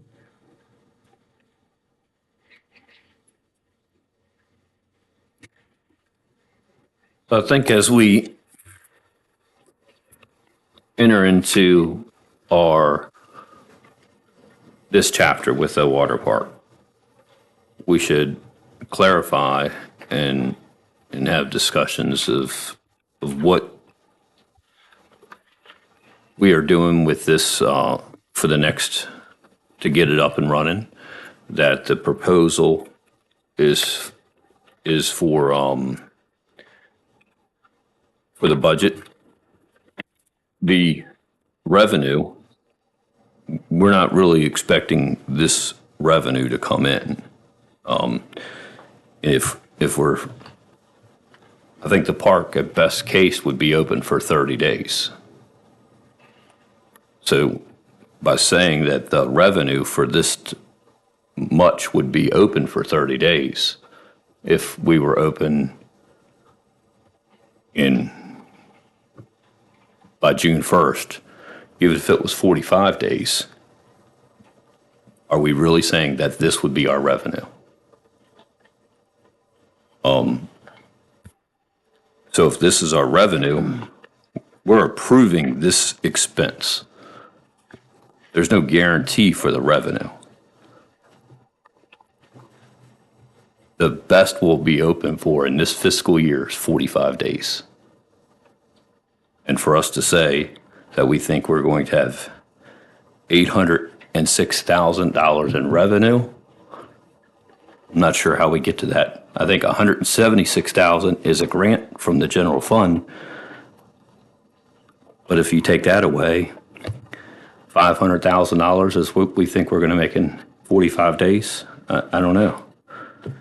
I do know that we're going to have to make sure we put the pieces in place to have a successful start. And I think discussing that is appropriate before we pass an expense. The only thing we're approving really is the expense. We don't have any control over the revenue. We're just approving the money to be spent. Right, so I believe the start date was factored into their calculations when Dan and Marilyn worked on the budget. Is that correct? The start date was assuming that the water park would be open for the full season. So the full season was 72 days. 30% of those days were estimated to fall within fiscal year 27 and 70% in the fiscal year 28.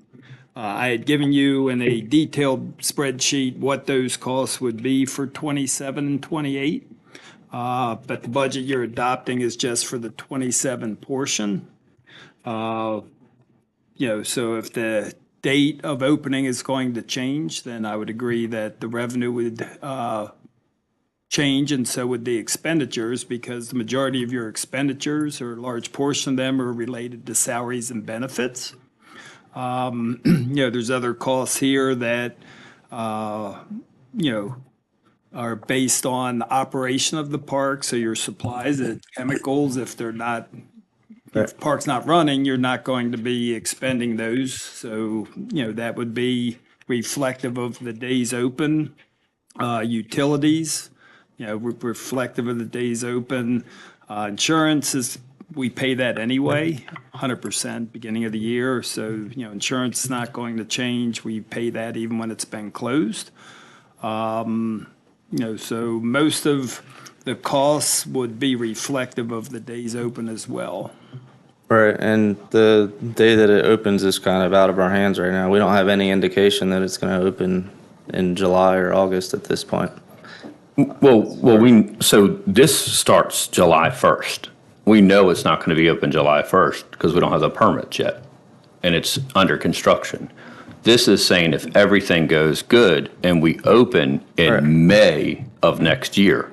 So I don't think we're planning on opening it May 15th, but May 15th, if we opened and and everybody came every day, that would be maximum 45 days of operation. I don't think we usually open until Memorial Day. Memorial Day is like on the 31st next year. So I think we would have 30 possible days that this revenue that we're approving for the expenses that we're approving is based on 30 days. Of this fiscal year, correct. Of this fiscal year. So May 31st or whatever, 25th, however it is, 2027 to June 30th, 2027. So that many days is what we're approving the expense. So $800,000 we're approving to be spent for them 30 days. Is there a motion? Let me add a real quick note. The one, I get what you're saying. The challenge is, one, it's not 806,000 in the 30 days because 220,000 as season passes, and that will go live like Black Friday or in January and stuff as well. So a significant chunk of that. I think it's closer to like $395,000 to $400,000 is what would be condensed but I get what you're saying. It's just not 806,000. Correct, but I'm saying we're voting for the expenses. We have no control over the revenue. Well, of course we have no control over the road, but we're voting based off of what we approved for the construction of the water park. So I think for us to assume we would budget against missing a date, I think that doesn't make Is sense. there a motion before us regarding this ordinance to vote on, to change anything before voting on the ordinance? Is there a motion? So I would say the motion would be, if it's based on, you said 75 days? 72 days for the season, with 30% of those days falling in fiscal year 27 and 30%. So 30% of the budget is what he says. Yeah, but individual line items may happen whether or not, as Jamie just stated, season passes would all happen in this fiscal year, if the park is slated to open in this fiscal year. Season passes are revenues. Yeah, I don't think you could do a straight 30% reduction. I think the budget as adopted would be the best case scenario. I haven't heard when the park's opening from anyone. So if the best case scenario is opens Memorial Day, then this budget would apply. So if you cut something out, then you're going to have to amend the budget during the year. And if I recall correctly, and Marilyn, you may be able to help out here, these numbers are based on past experience with the park as far as what comes in when. Am I not correct? Yes. Okay, and so there's a model for this that has, the 30 years it was open. So we do have that history to fall back on. And I think this will be the trickiest year of the whole water park life. This particular fiscal cycle is going to be the most difficult to kind of guesstimate. but I think you guys did the best job that you could with the information that we have. There's just a lot of variables that we still don't know, and the opening date's one of them, but we can't. I don't know what we would change it to if we were to change it.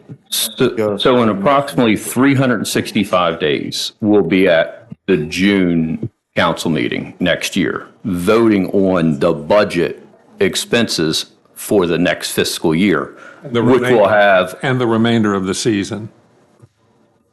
Just as if it was open right now, we would be voting for the remainder of the season. So it's the same situation, except the park will not be open July 1st this year. So there will no be revenue and there will not be expenses, but we're approving expenses as if it were.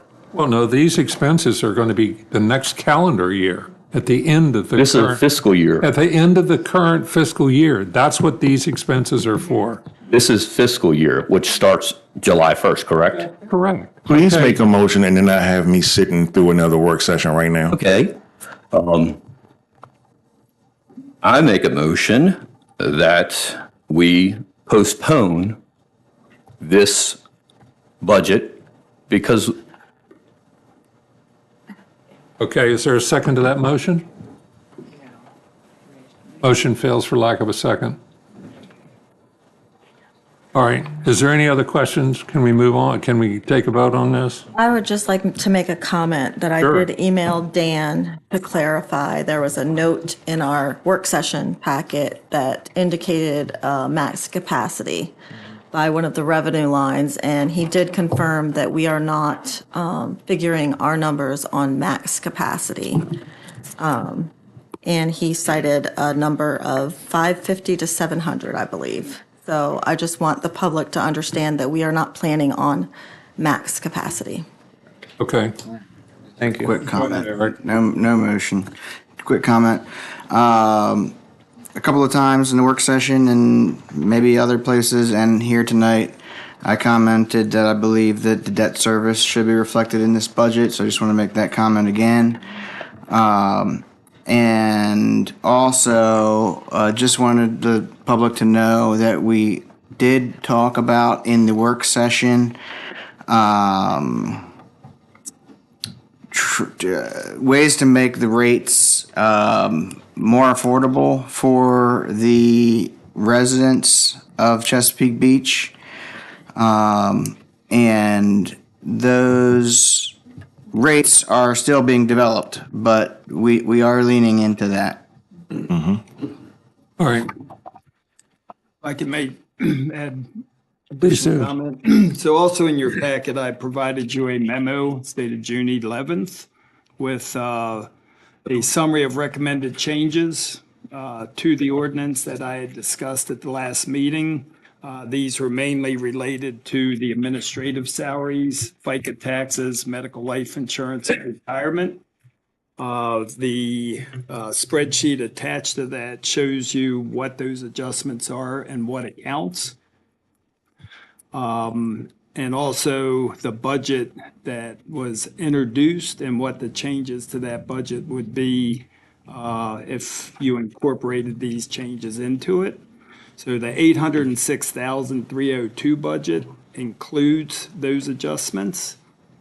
The first draft of the budget that was introduced is $767,606 and does not include those. So if you approve the budget that you just made the motion on, you will be approving budget draft 1 with $767,606 unless you make a motion to make these changes to the original draft of the budget. So just wanted to make it clear. So okay, I'm gonna make sure that I'm on the same page here because okay, what about this exhibit A here? Seems to match draft 2. Exhibit A is the actual budget itself. Yes, that draft that you have was based on approving these. But this is exhibit A that's attached to our ordinance, and this is not what we're voting on. Correct. You're voting on the original one, which would have been And we don't have what we're voting on attached to the ordinance that we're voting on. It hasn't changed. It was the same one that was introduced 2 months ago. know what was introduced, we didn't make the added motions that he. We need to amend it based on the additional expenses. I'm still trying to get clarity here. So we've got draft one is what was introduced, correct? Okay. Sheet. Yeah, but the ordinance that we have has an attachment, Exhibit A, that matches draft two, which is not what we're voting on. If you would like, we can make a copy of draft one and provide it to you now so that you would have a clear copy of it. I have it. Well, I think that's a little too late. That wasn't provided during the public, like, the meeting had already started, so we can't amend the agenda would have to be amended. We already approved the agenda. You one already at a prior meeting? Well, that's not what was introduced here to vote on the public meeting.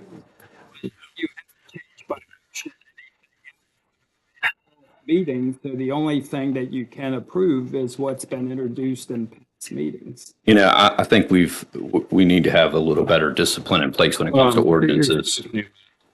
If I'm reading this right, what's attached to the ordinance is the $806,302. Meetings was the 767,606. Okay. First introduced in past meetings by motion, and then this attachment for 806 was based on adjustments to be made tonight. So what you should have had in front of you is the 767. Yeah. Oh, Do, because you provided us Yeah, with everything we right. need. We have the draft and we have draft two. So we do have everything we need to either make the motion. We do, but I'm just, it shouldn't be attached on here until we make the change and approve it, and it becomes part of the ordinance through amendment. Sure. So right now we have the vote to, we made the motion and seconded, he wanted discussion. We can vote on the original. Well, no, what we need to do is. Nobody made a motion. If I could have the floor back, please. What we need to do is to make a motion to incorporate the change into the budget. Okay, so that's the first motion that we need to make, and somebody please make that motion. I'll motion to amend the budget to reflect the $38,696 revenue and expense discrepancy. All right, is there a second for that motion? Second for Second. discussion. Well, I need a second for the Second. motion, then we can have discussion. Did you second it, Jamie? Jamie seconded. Discussion on only the amendment, the change. I just want to understand why the amendment is needed. As opposed, I mean, this is largely a projected, very ambiguous budget. So is there a reason why we should and need to make this motion that is helpful? I believe if you look at the document in front of you, that on the expense side, it shows you the 4 line items that are increased. And do you want to elaborate on that? Can you, Dan? She was asking if it's necessary. I'd say if you feel that we are going to expend these salaries, through the entire year, then yes, you should make the motion. If you feel that we're not really even opening the water park until July 1st, then you probably don't need to make that motion. So this would reflect actual projected salaries if the water park was open from Memorial Day through June 30th. That's what the current And if contract you don't says. do it, if you don't make the change, it's not going to, make a huge difference. If we are open on May 31st, Memorial Day, and we need the money, we could come back to the council during the year and ask for it then. There you go. So you feel like you will be able to hire on time and do everything as planned, whether we make this motion or not. Yes. I understand it. You're saying that it is expected to spend this entire budget amount for being open for 30 days. But I thought when I previously spoke about it, you were saying that it was less than this. So if it was less than this, because we're not going to be open in a few weeks on July 1st, 2026, if this is only for 30 days operation, I thought you said it was going to be 30%. Which is, some things, like I said, are for a full year, some things are not. So if you look back at the spreadsheet, we went over in detail at the last meeting, we took the whole operation cost for the water park for the entire season, and 30% of the time that it was open falls in the costs we think are going to fall within fiscal year 27, or shown in fiscal year 27. The 70% that are going to fall in fiscal year 28 fall within fiscal year 28. So the numbers we're giving you are based upon the best information we had at that time, and the revenue and expense, we thought that would be recognized for the 30% of the time it was open, and the expenses that are going to be expended for that 30% fiscal year 27. So you think that it's going to be $224,000 in salaries for the 30 days? Yes, and the total salaries for the entire season is going to be $561,734, which was provided at the last meeting with the documentation broken out to fiscal year 27, 28. What you have in front of you tonight is what I thought you would need in order to make the motions tonight. So the utilities are $60,000 a month? Utilities are estimated $5,000 for the season, with $60,000 coming in fiscal year 27 and $25,000 in 28. Reason for that is utilities, water, sewer, electric are all being paid throughout the year, regardless of whether the water park's open. Maybe more, maybe less, but those are the estimates we came up with.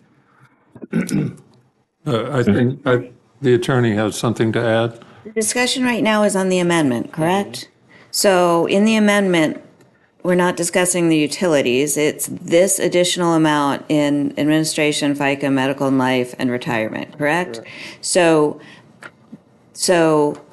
I want to make sure that we're not saying just adopt it with whatever numbers and we'll come back with an amendment sometime at the end, like a reconciliation. If we think we're going to spend this money in the coming fiscal year, then the amendment needs to be adopted now, because you're not allowed to expend money you haven't appropriated.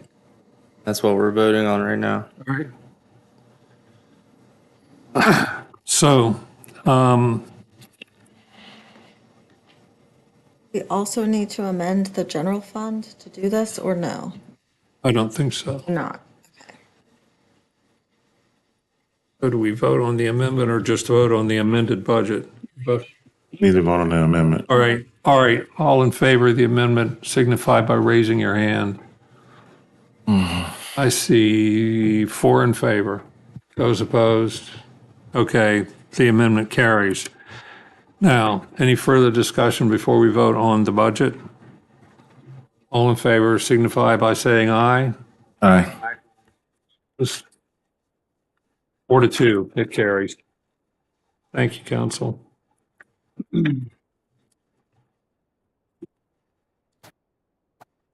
right. That would be the easy.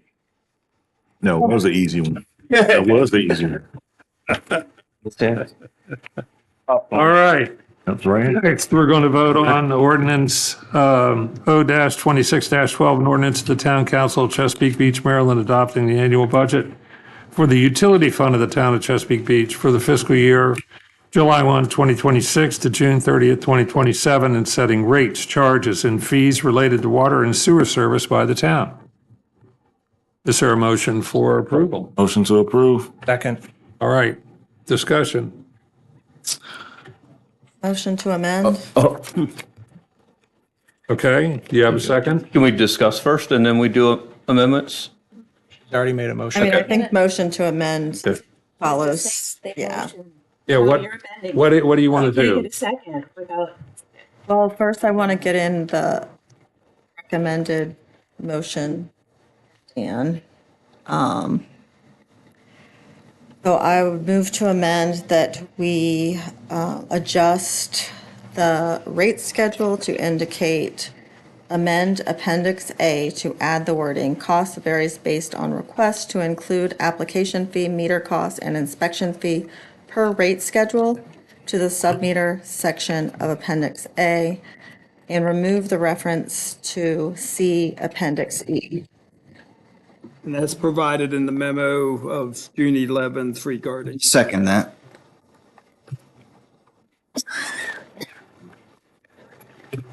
Is that a, It's a memo, it's a recommendation from Dan. This,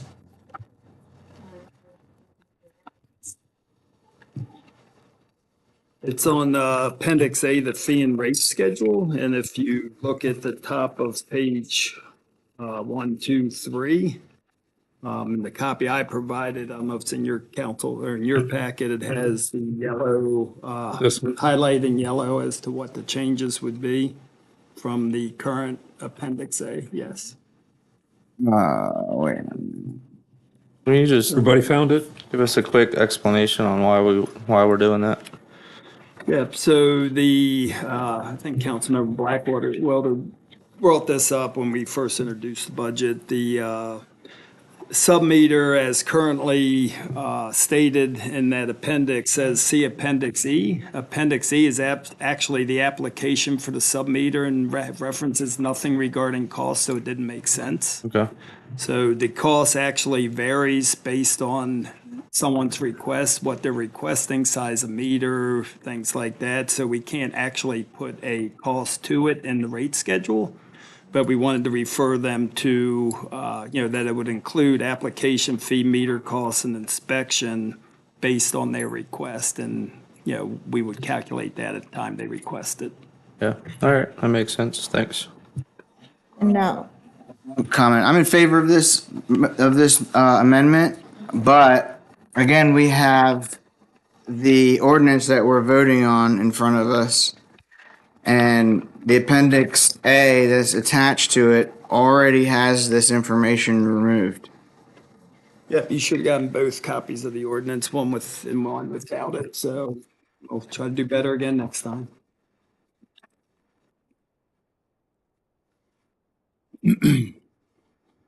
Are you voting? And you said that this amendment refers somebody back to Appendix A, which is the rate schedule. Well, this is part of the rate schedule. Yeah. So. Yeah, so. It is in the rate schedule, so it doesn't refer them anywhere. It's just written into the rate schedule. Yep. All right. Any further discussion? All in favor of the amendment signify by saying aye. Aye. Opposed? Okay, as amended. Any further discussion on the ordinance itself? Yeah, I think we had a couple different models introduced in front of us. I want to make sure we're allowing for them conversations. They'll have to make a motion. Okay, we're in discussion though. They'll have to make a motion to adjust. You can't. I understand. I think we're in discussion of the ordinance. Correct. We are in discussion of the ordinance. So I'm not making a motion. I'm in discussion. If you're going to introduce a new change. I'm not. I'm in discussion. Is that allowed? Okay. Can I discuss? He wants to talk, Jamie. Okay. I mean. So we have a couple different models from the council. I think there's been some work that has gone into this entire item. Myself and there's only one other person that's been on the council before us, Eric. So really, we Only one other person that has a vote in here unless there's a tie break, right? I only served 28 years Right, before. but in the voting of this, are the council votes. So within that, the amount of work that we've put into this, I don't think this is new to the council. We're trying to reinvent a wheel continuously. I think there's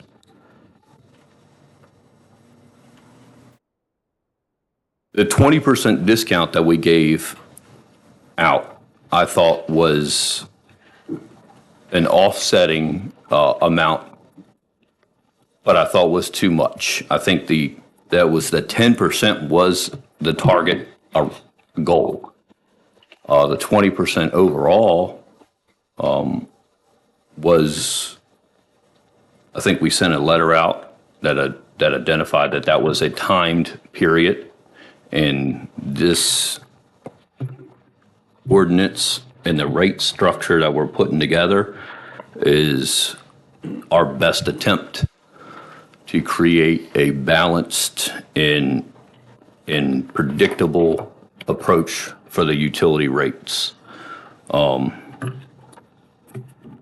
Look forward to the different proposals here, but at the end of the day, I think that we've put a tremendous amount of work into this, and hopefully we move forward together. Thank you. It's very sweet of you. Thank you, brother. All right, what we doing?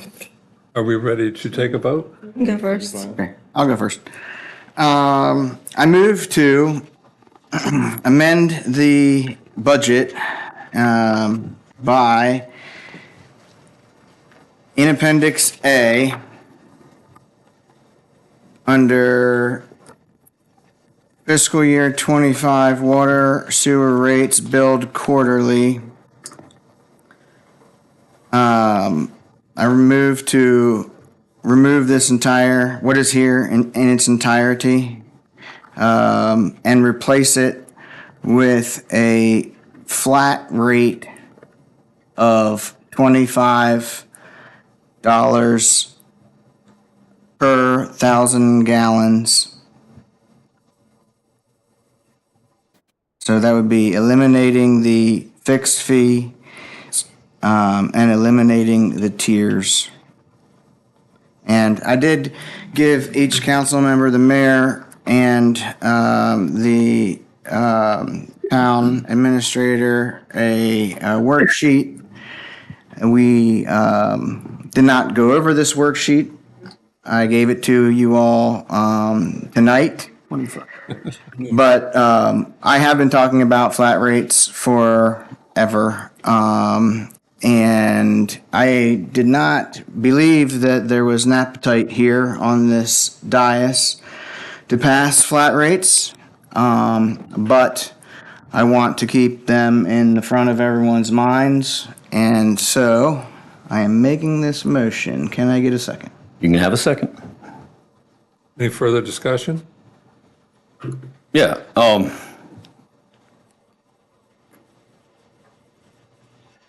Inside of the discussion tonight, we've heard many different things throughout the meeting. One of them was ADU. Josh spoke of, at the end of the day, it's about the amount of sewage that comes in, the amount of our consumption. The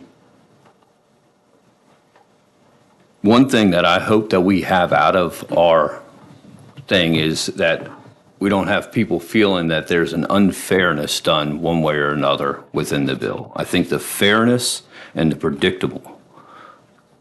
I think we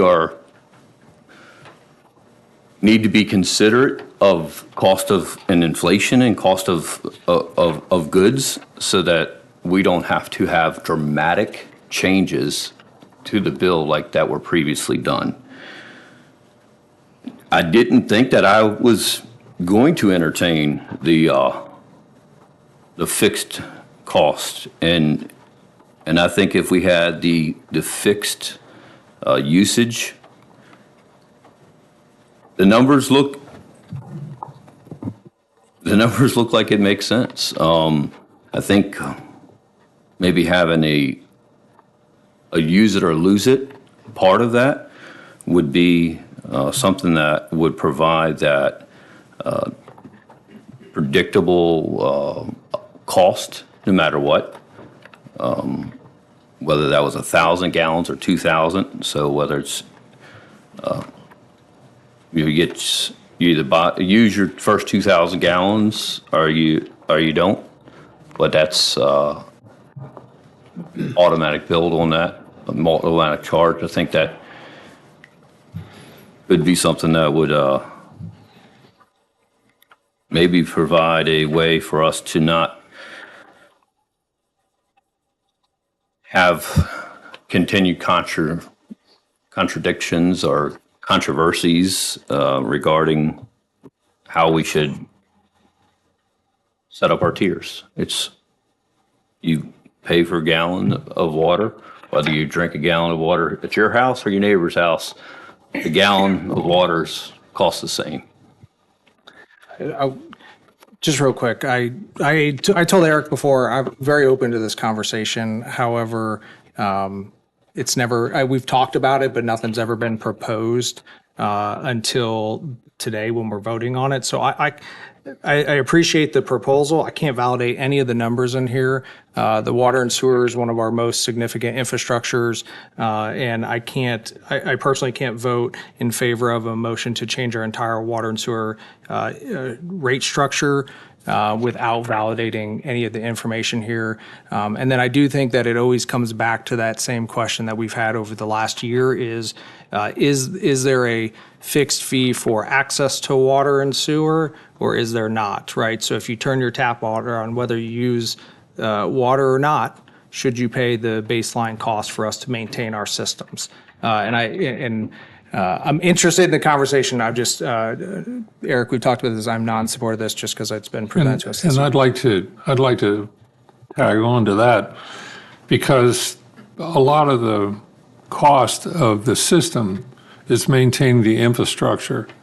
And whether you use water or not, the infrastructure has to be maintained. And that's what we're paying for with the fixed rates. So I think we need to be careful here, but I just wanted to point that out. I was going to say something similar to that. I wish we would have maybe brought this up to NewGen so they could maybe explain that possibility a little bit more. But yeah, my understanding is that, like you said, the fixed fees are important for budget stability and making sure we capture at least a certain amount of the expenses. And whether you use any water or sewer or not, you still have to have all of the pipes in the ground and all of that infrastructure. And then there's the master infrastructure for the town that we amortize that cost across the users. So I think that the current proposal, in my mind, is a good option. You know if any other towns are doing that kind I of? just want to say, if whether you're for it or oppose it, that's, that is what it is. But to say that this is not something new is crazy to me. It makes me laugh because I've been talking about this since day one in office. Even before we did the NewGen stuff, I sent around proposals and Excel spreadsheets with these exact ideas on them a year and a half ago, and have brought it up continually every time we talk about the water rates. So, all right. Yeah, I think the reason why I think that it definitely took traction now is because where I thought we had solved it, it still feels unsolved, and that's my number one goal, to have the right priced item. So it's not too much, not too little, so that we take care of our system, that we take care of our infrastructure, but also that we don't have to have our a resident's guessing of, oh, did that person get a better deal than that person? And I thought we did I think Jamie did a great job putting it all together. I mean, like everyone did. We engaged so much. But if we're going to go back to ripping apart that work, I'd rather just go back to a simple structure of fixed fees than anything else. That's sort of, if I was going to make an adjustment from all of that, it would be to end the argument and just go with a flat rate. It's sort of where I'm at with it. I don't know. That's where I'm at with it. All right. So. Okay. So we have a motion for amendment. I'd like to call the question at this point in time. Those in favor of the amendment, please signify by raising your hand. 3, 2. Yeah, 2. 2. Okay, we have 2 in favor. Those opposed, raise your hand. Okay, so the amendment fails, 4-2.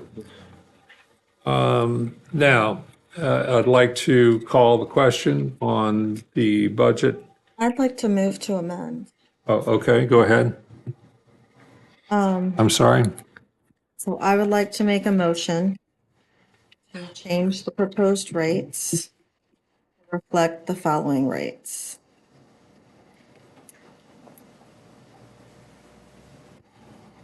That's this? For water, Is that this? Yes. and I'm looking at the first, I did provide options if anybody was interested in adjusting this amendment, but I would like to propose the water rate at Tier 1, 2.192, Tier 2, 2.328, Tier 3, 2.472, and Tier 4, $3.21. For the sewer rate, I would like to amend it to, for Tier 1, 6.784, Tier 2, 6.992, Tier 3, 7.224, and Tier 4, 9.37.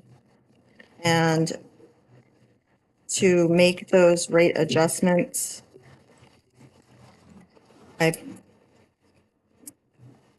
would like to adjust line 400-6900-82510 to read 235.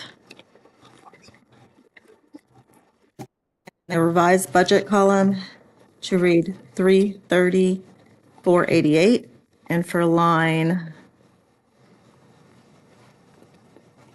and for total revenues,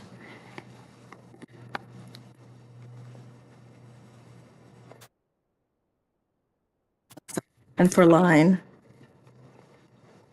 400-440010 to reflect, to be subtracted by $176,781. The revised budget line would read $830,796. And then in line 400-441010,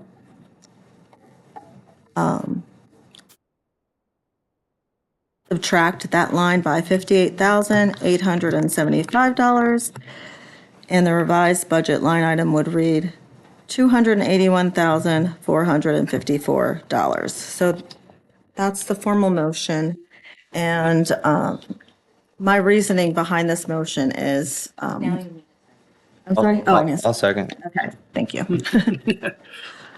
My reasoning behind this motion is reducing the water rates was one of our campaign promises, and we did do that effectively. It wasn't exactly the way any of us wanted to do it, but we did do it. Another thing that we did do is we more accurately than previously reflected the utility fund budget. And again, it was not exactly accurate. It still isn't, but we are moving in that right direction. And I think that it would be a mistake for us to raise the rates as much as the newly proposed rates have been proposed. I think that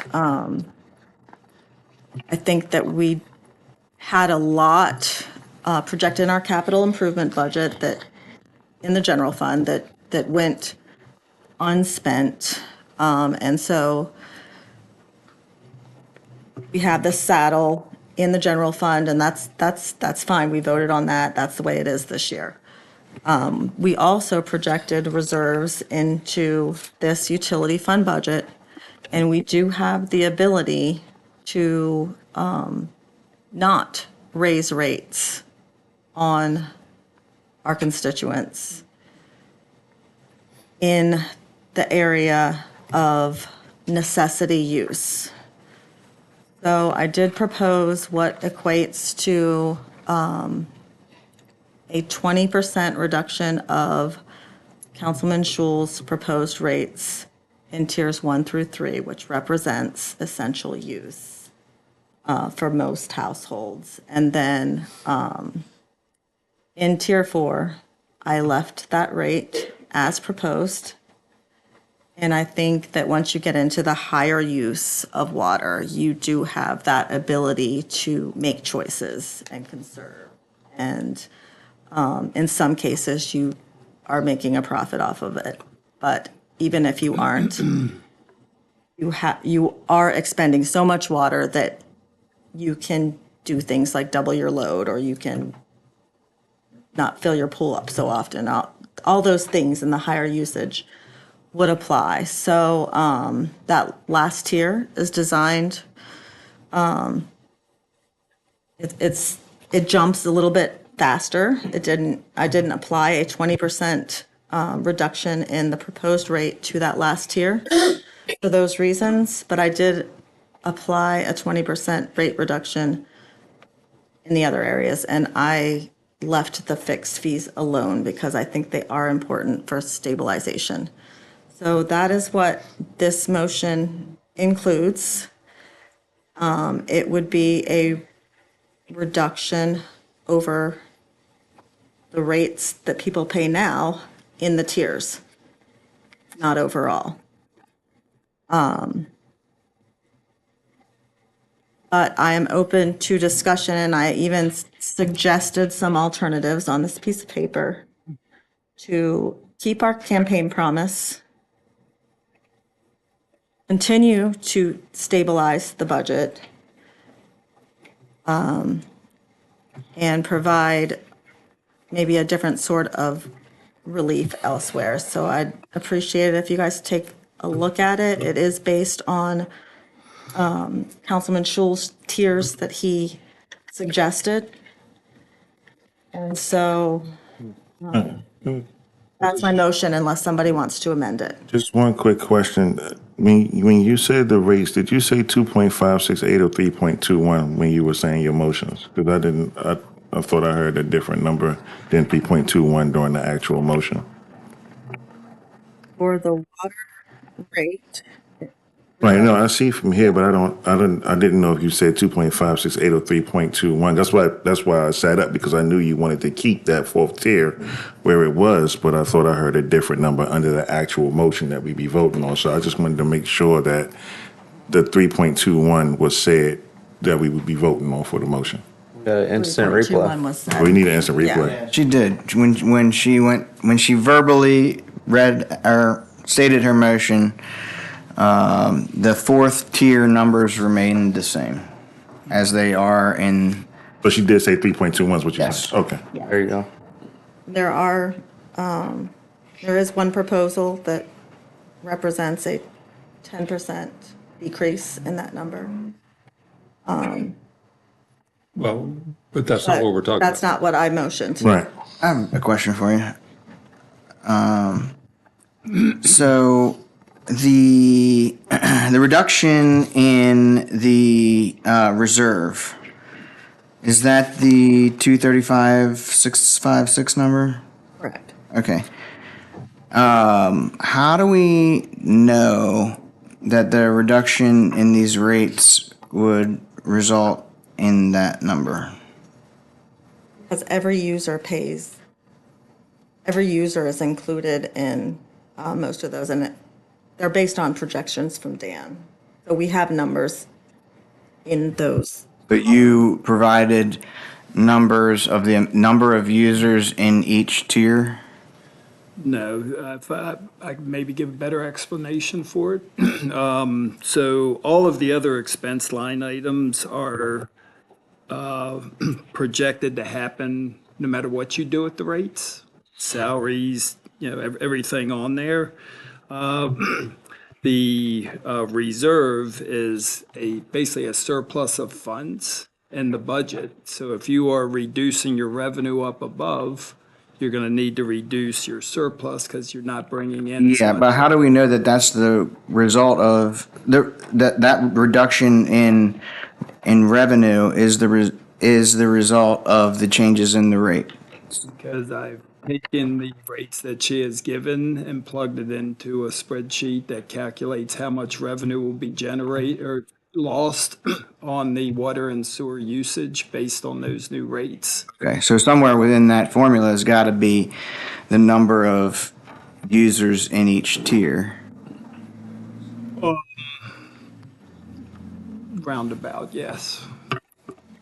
That was all taken. You've into done the math. consideration. You're telling me you've done the math. Okay. I think tier But we did. tier 1 through 3 definitely has the most amount of users by volume, obviously. Right. I don't recall offhand, but the amount in the budget that New Gen proposed was drastically higher, I believe, than was proposed. I don't have it handy. I don't know if anyone does, but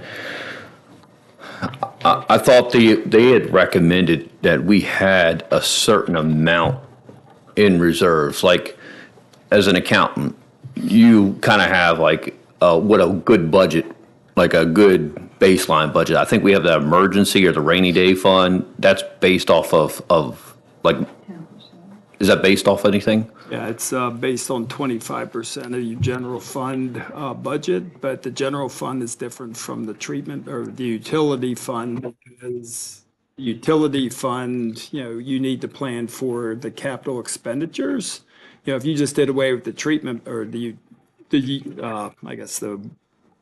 water and treatment plant, you would not have any expenses related to that. That's not going to happen in general fund. So in general fund, 25% is a rule of thumb to keep in reserves for a rainy day. So it's the reserves that Nugent calculated were based on what are going to be your capital needs as you move forward. And we're way below what they've said to do. Do you recall? I don't recall. Councilmember Schulz was more into the. And Lori, I can appreciate, I think we all want to keep the bills as least as possible, but I just think that's what happened, and then it went to the huge increase with the last time. I would be more, I would have been interested in trying to hear what that number with New Gen was way higher that we were supposed to hold in our reserve. So I think I'm hearing you say that you want to pull some of that money out of that. Am I hearing that correct? That's what this motion would do. Yes. I'm okay with that for a couple of reasons. The first reason is we didn't actually reflect an airtight, accurate utility fund budget. We still have salaries that aren't in there. We still have projects that are in the general fund. So So really, to say that we are budgeting the utility fund in the manner that New Gen recommends is vastly inaccurate. But we did make progress towards going there. So as a happy medium, rather than put a large burden on the residents in their rate structure to meet the one goal, which is the reserves, I think that a more gradual approach, since we're taking a more gradual approach holistically to stabilizing this fund, is more appropriate than raising the rates higher and as high as proposed right now. So what I was understanding, and remember, I wasn't a party. I didn't join till August. You know what I mean? So I wasn't inside of all the different conversations. So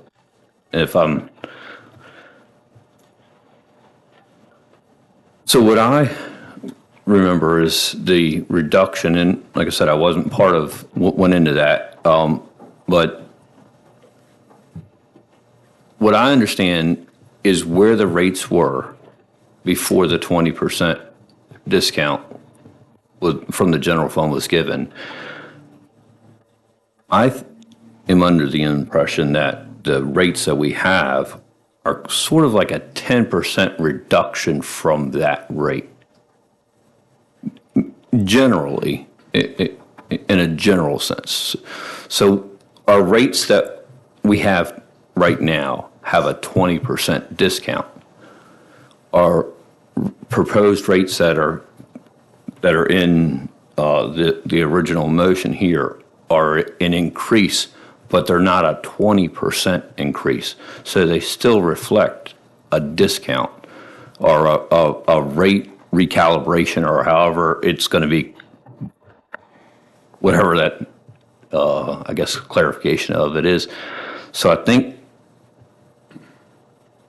that's sort of the best we can kind of do. I'm not sure what went into the 20%, but I thought it was a little too grand. I'll recognize Jamie because he's the one that really did that analysis. So Yeah, respond to that. There's a couple challenges that I'm having with this conversation, and to be honest, we keep saying that there's a rate increase. There is not. The rate table presented in the ordinance today is lower than the rates in 2025.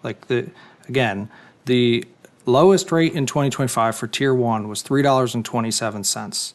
The highest rate being proposed today in 2027 is $3.21 for Tier 4. So, for example, Tier 1 has a 53-cent reduction in its rate in the proposed table. So when we continue to say that there's an increase now, and I use this example during the work session, it's like when you join a new phone company, or you get your internet somewhere and they give you a promotional rate for the first year and then you'll pay the actual rate. So we decided 18 months ago to give a 20% reduction in rates while we took the time to understand how we got to this huge spike in rates. And that's what we promised on the campaign. We did that. Well, it's time now for the discount that is not grounded in any value or any information. It's just a discount that we notionally came up with, which, by the way, I would point out was lower than we were trying to achieve. I was trying to get a 25 or a 30% discount or even roll back to 2024, but that was not concurred with. So that's there. The math numbers, though, are not aligning. So the proposals that you're offering is 20% off of the already reduced numbers. So for example, your Tier 1 actually is a 33% reduction, your Tier 2 is a 30% reduction, your Tier 3 is a 28% reduction. So when we start talking about pulling from the reserves, I don't understand the impact that that's going to have. And then the number of times, Laura, I'm going to challenge you on this, the number of times you have sat up here and said we're draining the general fund or we're pulling from the capital improvement projects to pay for this. And then now when we're still offering a reduction in rates, you're saying let's pull from the reserves, which are for our future. So if we think of what you called out salaries, right? We removed a couple $100,000 in salaries from the utility fund. You brought up saddle projects a month or two ago. That was $500,000. And whatever else you think belongs in there, we're getting close to $1 million that would go back in the utility fund. We would be in next year, when the same conversation comes up again, we have to explain to residents why we're about to add $1 million potentially back in there, or how you're going to spike up. So when we had that rate spike in 2025, this is that. This attempt here was to balance the budget, reduce the rates, and balance the budget over a handful of years and not look at it in a myopic view where we're just looking at it year by year. You have to look at the rate structures in like a five-year view, because if you look at it in 2027 only, well, we may have a ginormous capital improvement in 2028 that we need to prepare for. So, and we do. I mean, Josh, we have some big projects that are due in, I think, 2028. So if you take that money today, we have to pay for it in the future, and that will have to come from somewhere in the budget. And so I had asked that question, where do we pull it from? And the answer is the reserves. And we are reducing the rates. I'm not for taking from the reserves, because that was a huge point of our work with New Gen. So thank you. So I will respond to that. First of all, this is a complete 180 on everything you campaigned on. But point of order. So I don't understand why there's a personal attack with that.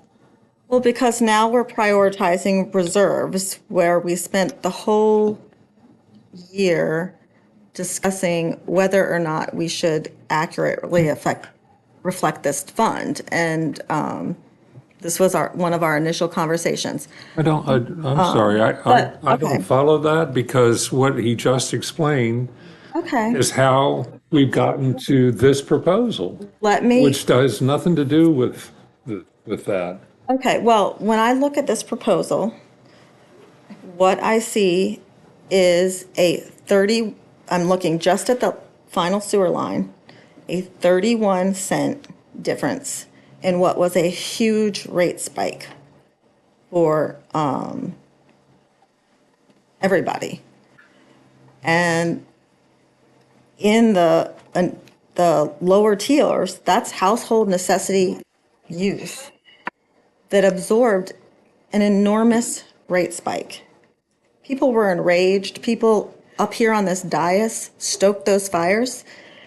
And to say that 1 year later, we're going to go back to those rates minus a little 31 cents, basically and effectively, from the rates that we gave them when we took office, they will be raised in that category $1.87. So to me, that is unconscionable. It is not appropriate right now. I'm so sorry. Another thing I'm sorry. is Just a minute. Wait. Allow her to finish. I don't know what the big expenditure is in 2028, but I really hope it's not a data center on the Builder Up site, because that would This be has nothing to do with what we're talking about. Absolutely nothing. All right. want to put this burden on residents when right now is that what we want to do? We want to. I think what we want to do is we want to come to a consensus on what we're going to do about the rates. And I think it's time to stop discussing it and let's, now we have a proposed amendment. That's correct, right? That's correct. And do we have a second to that proposed amendment? And we did. I think we vote on the amendment. Yes or no? If you're in favor of the amendment, signify by raising your hand. Aye. All right, we have 2 in favor. If you're opposed, raise your hand. We have 4 opposed. The amendment fails. Okay. All right, let's move on. So now, can we go ahead and vote on the ordinance as presented? Motion to amend. Seriously? Yes, seriously. Okay, let's hear it.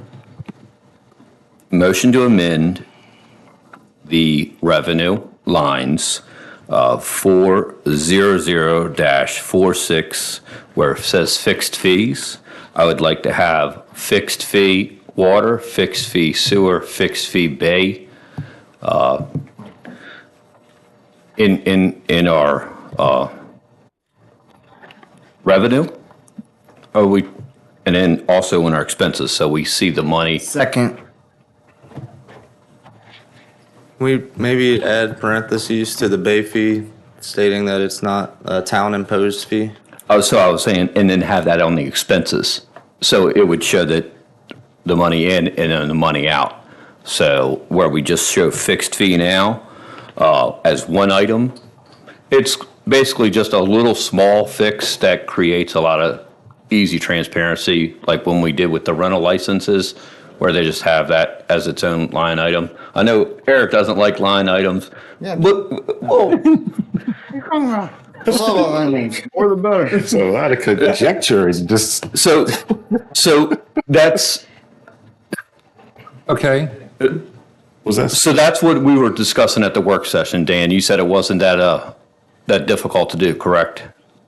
Yes, but I didn't calculate any of those figures for tonight's meeting, so I cannot give you a figure for those. I mean, Well, if you they- pass it, it's not going to change from 1,678,000. It's just going to break that out into two accounts. And Essentially, Bay Restoration would be adding a new revenue line item for Bay Restoration, adding a new expense line item for that. So I think that's what your motion.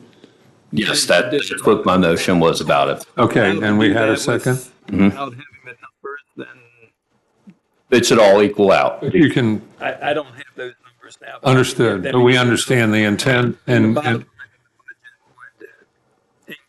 think it's like 15. Yeah, it's about $30,000 or something. It's nothing, but it's, in All and right. out. Just be a new appendix to A1. let's take a vote on the amendment. Okay, all in favor of the amendment, please indicate by raising your hand. It's unanimous. Okay, so now, Sorry, Lori did not raise her hand. oh, I thought you did. Yeah, I think I understand. I didn't understand the part of the difference in price because Because the bay fee is not currently represented in the. Not reflected as revenue or an expense because when we actually book it, it's booked as a liability. It doesn't show up as a revenue or an expense because it's something that we send to the county. So we book it as a liability when the bills go out to the residents, and when the residents pay the bill, we reduce the liability by the amounts they're paying on the Bay Restoration fee. So therefore, it's not shown as a revenue or an expense, but that's an accounting thing, and that's why it's not shown there currently, but it's something I could do. so you're adding in Reflect a of- revenue and an expense of the Bay The same Restoration fee that is dictated to us anyways. Right, which is 30. Favor? Not gonna negatively affect financially, so. All right. Are we ready to vote? Yes. All in favor of the amended ordinance signify by saying aye. Aye. Opposed? Lori, you opposed too? All right, so give me a show of hands. All in favor, raise your hand. Okay, that's 4 in favor. Opposed? Raise your hand. Okay, 4-2 in favor. The motion passes. The ordinance is passed. Let's have a party. You know what? As painful as it has been to go through this has been a good discussion. And I'm grateful for the council for being so involved and working so hard to do the right thing. And I mean that sincerely. All right. We are done with resolutions and ordinances. Planning and Zoning Commission. Reports of officers, boards, and committees and commissions. Go ahead. Did you want me on data centers or on the? Okay, sorry. Planning and zoning. Planning and zoning is continuing to work on modernizing and simplifying the land use table and the standards for use of that land use table and the other pieces that have kind of gotten pulled into it. We would like to request if we can have sort of a timeline of when you'll be bringing it forward, and we can continue to work on it until you're ready for it. That way we can make sure that it is tighter. And then, of course, if there's anything you see in it that you think we kind of got the wrong end of the stick on, if you could let us know, that would be helpful. I guess I can follow up when you we'll meet up and I'll go over. Okay. I would maybe say that we would bring it up line need by line consensus. because I know that we can. I don't know actually, because I would just ask us. We need to think through that because I think it might be harder to do a full table to get concurrence on a full change versus trying to address individual items that may be easier than others. That could be painful, but I'm just being honest. So I was hearing you were asking for input. Was that correct? I was asking for partly a timeline on when you're going to bring it up. I think you do have to look at it cohesively as a whole unit because it is actually a repeal and replace because of what we've done to make things simpler. So instead of, like, I was up here kind of scrolling through the land use table trying to find a specific thing, we've rearranged the whole land use table to make it easier to find things. All right. Well, I rescind my comments. That God bless our souls. So I think you all have to look at it as one whole package. And I think that the Planning and Zoning Commission can make continued improvements to it. And so sending it to you now, if you're not ready for it, means that there might be some missing improvements. So that's just my request on behalf of the Planning and Zoning Commission. So that's not what we talked about at the beginning of the meeting. We talked about getting at least the data center piece through.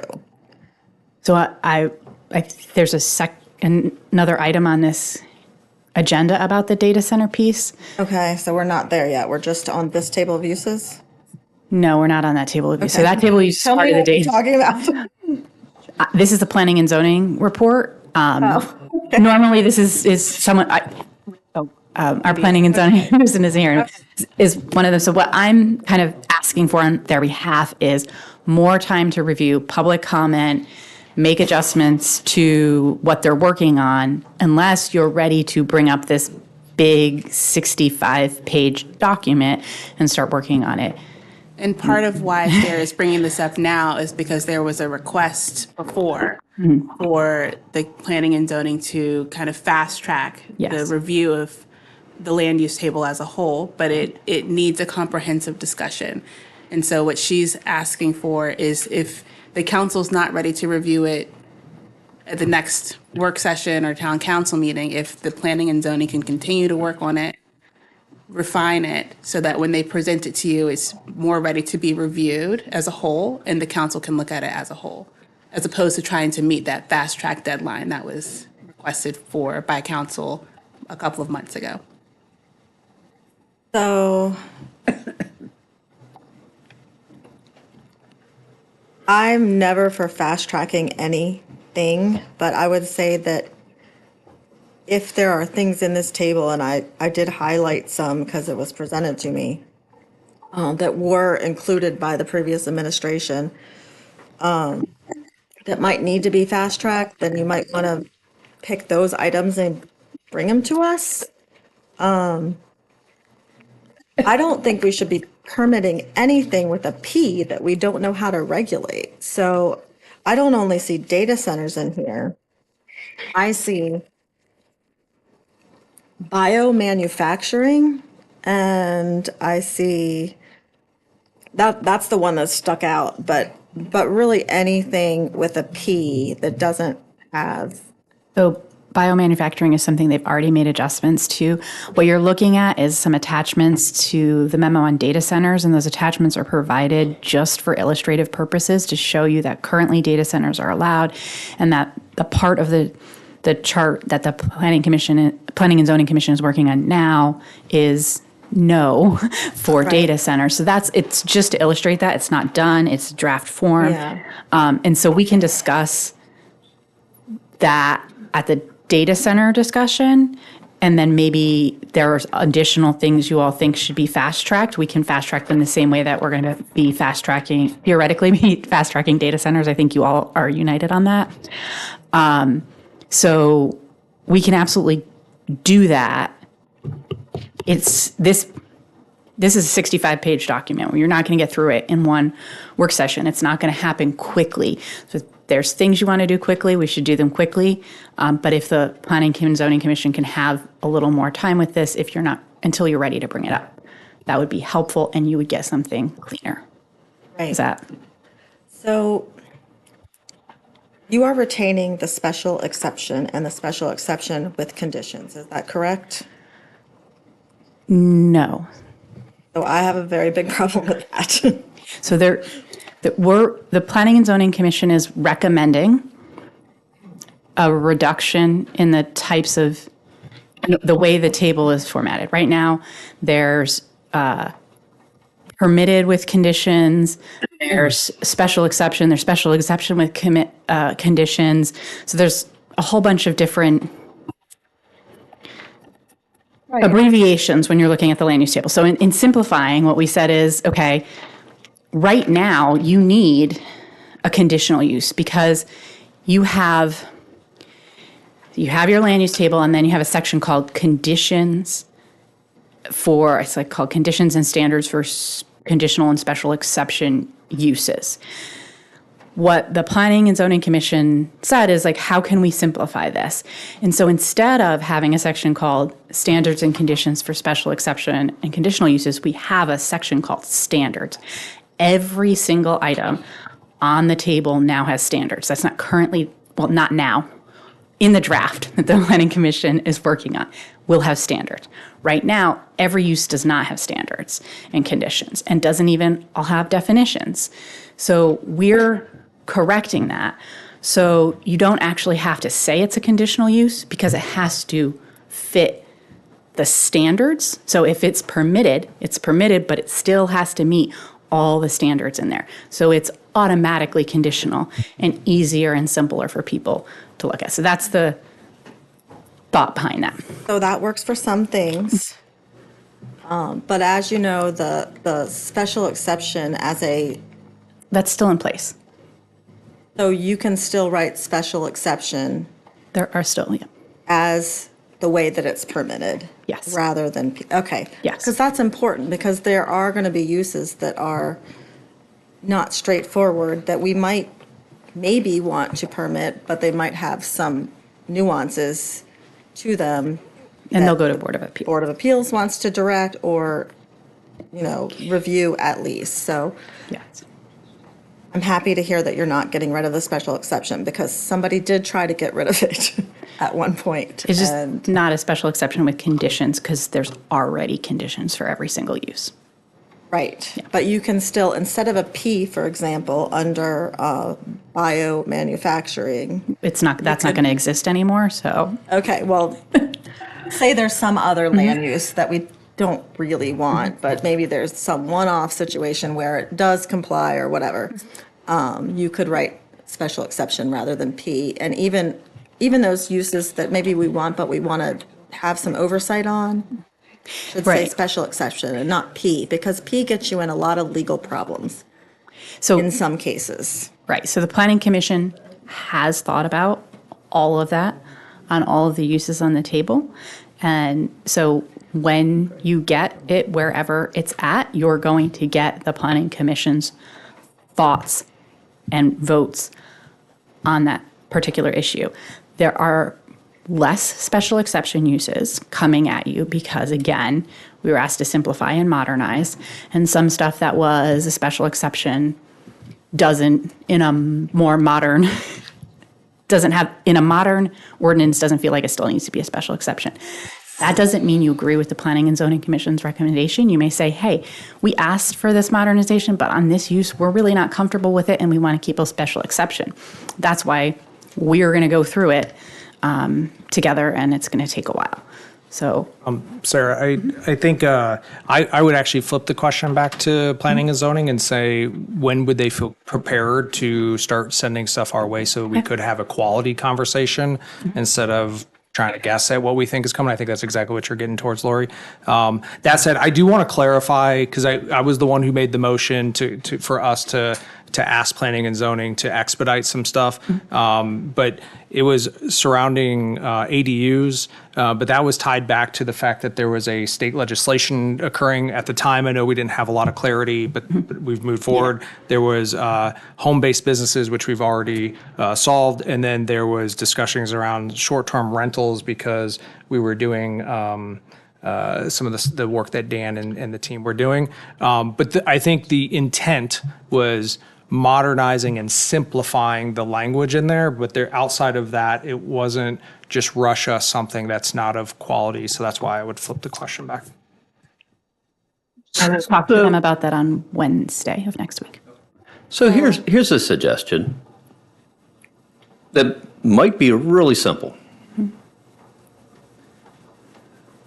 If we have a definition of what we consider a permitted use of data center and have a, like size-wise, right? Because we could say a data center where it's permitted and we have in the marine area and we have a maximum size so it can be a reduction and we don't have to worry about some super big thing for us all to have to feel rushed through this thing. I don't mean to put you off. The data center is the next one. This is just land use table in general, but the data center. It's in there. I know, It's in the I know, but diagram. we have a specific discussion around the data center.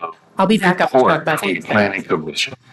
That's what this is. This right here is. That's Cindy's report, or Chair Greenwald's report. Sarah, thank you so much for the support. You Thank did you. so much. Go ice your knee. Appreciate you. All right, moving along. Board of Appeals, no hearing was held. That was a short and sweet report. Seabox. Nothing other than what's in the report, but thank you for having the Huntingtown guys up here. They were really excited about coming to present. They were really excited about being able to have the opportunity to do the drone thing, but to come here was special. So That was good. cool. So thank you all. Cool. Thank you. Thank you. Oh, Please run away. Please get so, away. what's that? Please get away from them. Just get away from them. You did great. We can read this. Get away from them. Go ahead. Thank you so much. Thank you. Economic development. Covers that. No report. That was short and sweet. I like that. Thank you very much. Green team. Green team. Same team provided their report, and it was in our agenda for reading. I did not talk to Melanie to find out what she wanted me to highlight, but Sue is here. All right, Sue. I wrote the report, so I know. I figured you would. I'm not supposed to be the representative anymore, but I did write the report. If we this could morning. focus, please. Not too much. We are working with Jay on planning for the pocket park on at the end of Kellums Field. We're going to be putting in, proposing a food forest, which is going to be more of an educational setup than a real food forest where people can walk through and grab cartons of fruit. But what we're planning to do is get native fruit species, one or two of each, set them up, set up some signs that say this is why it's important. They're native. You can grow these in your backyard. It's good. It's healthy for you. That kind of stuff. So we're in the process of planning that now. We're going to come up. We had to get some measurements. We're going to come up with a budget and combine it with the budget that Jay has to propose for his end of it and the landscaper. So that's our big project we're working on right now. So the watering part about plants that are something getting watered, it'll be addressed. You'll have that. I think there was some things that I was hearing that there was plants that were wanting to be watered more often or not. You'll have that addressed. That's that. Well, for that specific area, yes, we're working with that. But just in general, over the years, we have planted some gardens, and the watering hasn't. We've miscommunicated with the landscaper on the watering, so we've struggled with that, but we're working on having communications set up and a process set up to make that happen should we plant more trees or plant somewhere, develop a garden somewhere. However, There's we can nothing help. specific right now that we have an issue that needs to be resolved. All right, well, however we can help, you know? Yeah, no, the food forest, we definitely have a plan on the watering for that. We're working with Jay on that. So going forward, we've got a better plan for resolving those issues up front with the landscaper before we go off and do stuff. All right, thank you.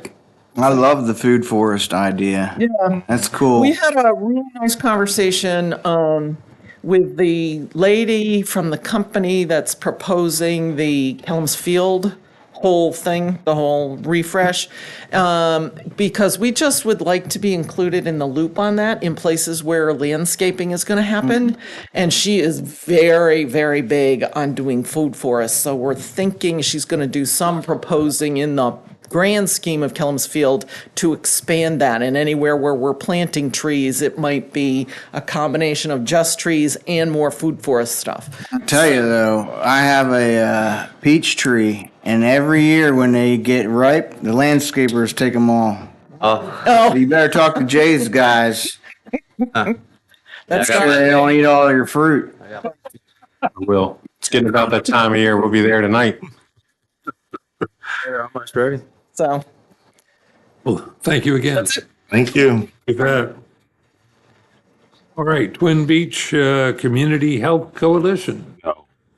Okay, fine. That's a good report. Walkability Committee. That's a good report. Water Park Committee, we talked about that enough? No report. Maybe next month we'll have a meeting. That's a good report. Thank you. We might get out of here before midnight. All right. And new business, consider an approval of a motion authorizing the mayor to execute the National Fitness Campaign purchase order for the Studio Fitness Court project in the amount of $185,000. You have the document in front of you, the purchase order, I believe. Is there a motion for approval? Motion for approval. Is there a second? Any discussion? All in favor? No, hold on. Like I was talking with. I'm sorry, go ahead. Like I was talking with Wayne, having a full plan in place before we spend $185,000 to get equipment, it's not ready for that. I'm not in favor of purchasing this equipment. I'll just say that I understand your concern with that. We did talk about that at the work session. Since that discussion, the master plan with the fitness park on it was shared with everybody. So I feel a lot better about that concern, and I'm ready to vote for this. Okay. I just want to clarify the $50,000 that you guys found, I guess. We can use that for this, correct? You can use it for anything that is associated with Kelms Field. Okay. So this would qualify. Yep. Sounds good. So the plan for when if we say we get it, it gets delivered, where does it get stored? Just The intention is to have the site prepped and put in place once it gets here. How long will the site permits be ready and for that to be in place? I can tell you that once I talk to the county, but again, my intention is to revise the current open permit to allow that to be expedited. And that's what I'm trying to say, right? We don't know. And if we purchase it and it shows up, what's the plan? I guess we'll figure out one of that at that point. That's not the intention. This price doesn't include them coming out and putting it in place.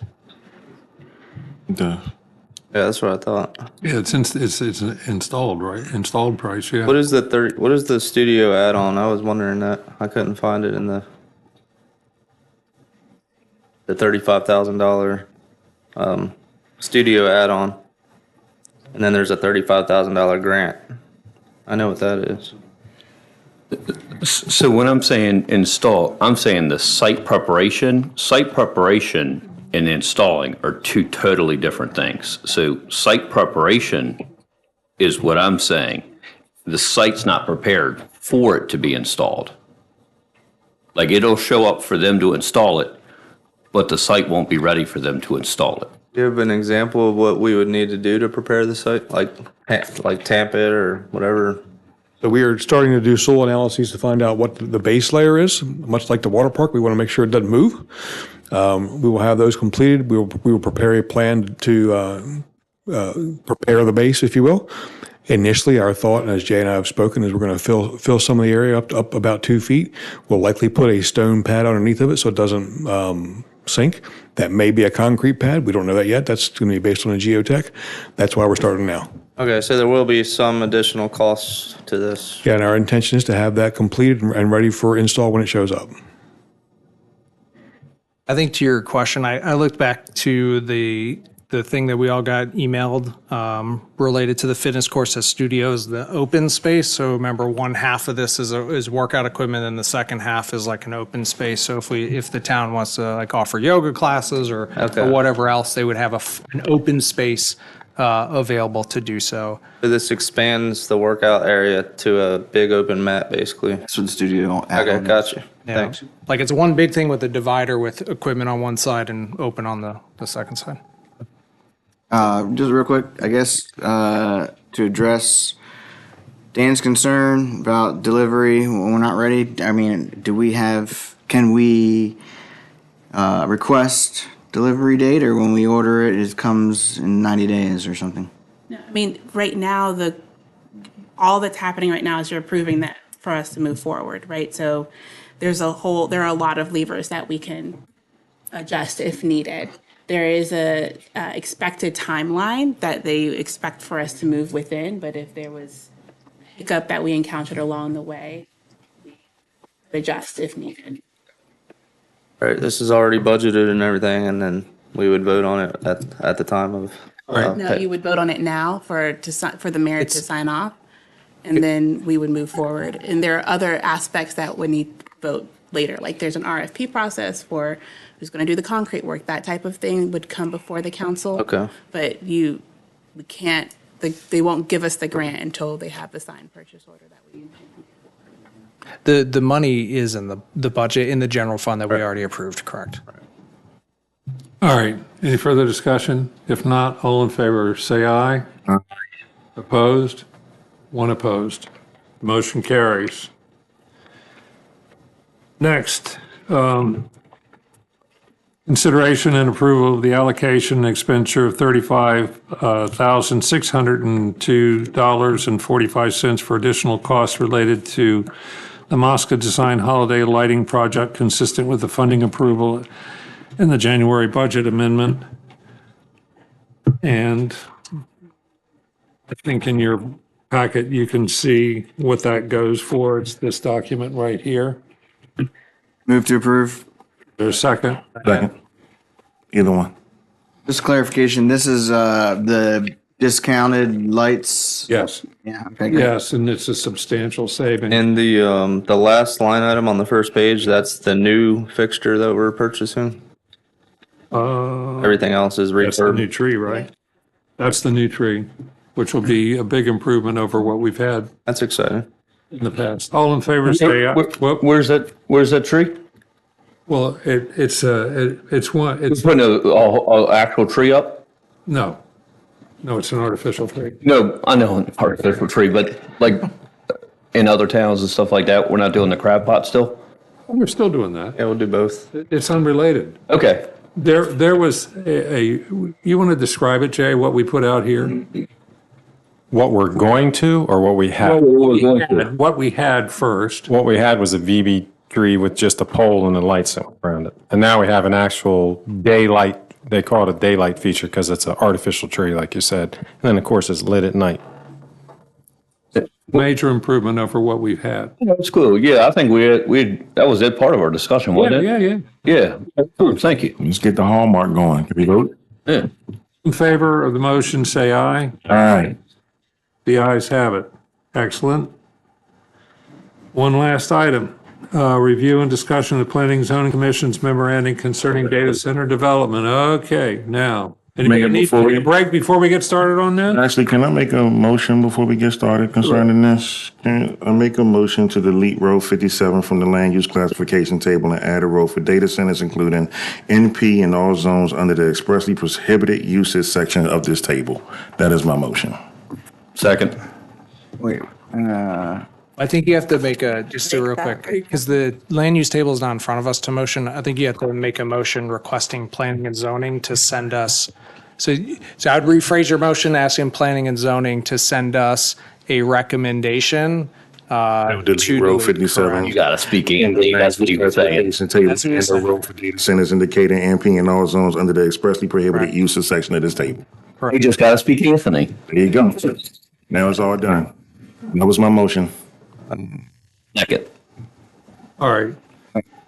And that's the motion to amend refer. what was being said, or is that the whole thing? Is that? That is the motion to delete the row. No. For the recommendation from planning We have and to vote on zoning. his first To motion. delete the row. And replacing it. The Want me to read it again? No, the motion that he's, let me clarify. The motion that he's saying is to send a request from the council to That's from planning and P&Z. zoning Yep. to send us back, the bureaucracy, right? To send us back a letter saying this is their recommendation so that we can then act on their recommendation. Say it again so it can be clear for the motion. I think you gotta, yeah, go ahead. You got Eric? You want me to say it again? Be Yeah, clear for the we can motion? say it again. All right, there we go. Slowly. All right. I would like to vote, to make a motion to request an opinion from planning and zoning on deleting row 57 from the land use classification table and add a row for data centers indicating NP in all zones under the expressly prohibited uses section of this table. Second. You understand what I'm saying? Yep, You yep. got me? All in favor of that? Motion to discuss. There's two sections that you're talking about, so your motion completes the two. My motion actually goes for a recommendation to delete row 57 and then add It to the Expressly list of prohibited expressly prohibited Right. uses. I would like to move to amend and add line number. Wait. A motion in a second. We can't have another motion. Get his thing now. So all in favor? wait. You're not the one to call. That's why we should. All in favor of Anthony? Wait, hold on. I just have a Discussion. question for Alyssa. So is this motion equivalent to a resolution? Like just a statement of opinion of the body? Referral. Thank you. I have to do- It's a referral from the body to the planning commission for a recommendation. All in favor of the motion, say aye. Aye. Aye. Opposed? The ayes have it. So I would like to make a like motion, though, for number 58. And I think Sarah said she intended to remove number 58 as well, biomanufacturing. So you're looking at the current, so that table is the current land use table. Right.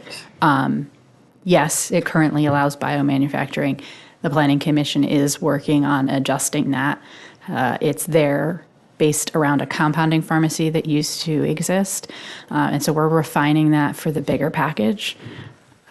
So you don't need a I would like recommendation? to make a motion to recommend that the planning commission also delete biomanufacturing. Or actually, yeah, delete it completely from the land use table. And to add it to the list of expressly prohibited uses. Just before you finish, you want to Or- ask for a recommendation from the Planning Commission. Ask for a recommendation. I'll leave it at that, and they can make their recommendation. So, just to clarify, your motion is to refer something to the planning commission that I think Sarah is saying they're already working on. Well, No? data centers is sort of the same situation, but Okay. it's a matter of the urgency that the council feels as to having something in place sooner. Yes, I would like to address biomanufacturing with the same. I'll second it for some discussion. Discussion. So what are we talking about here? What are we talking about? Like chicken processing, warehouses? What's going on? Because you have no definitions in your current zoning ordinance, there's biomanufacturing sitting in there. And so that was a discussion. Because we were on a time crunch, the first thing I did was develop definitions for everything.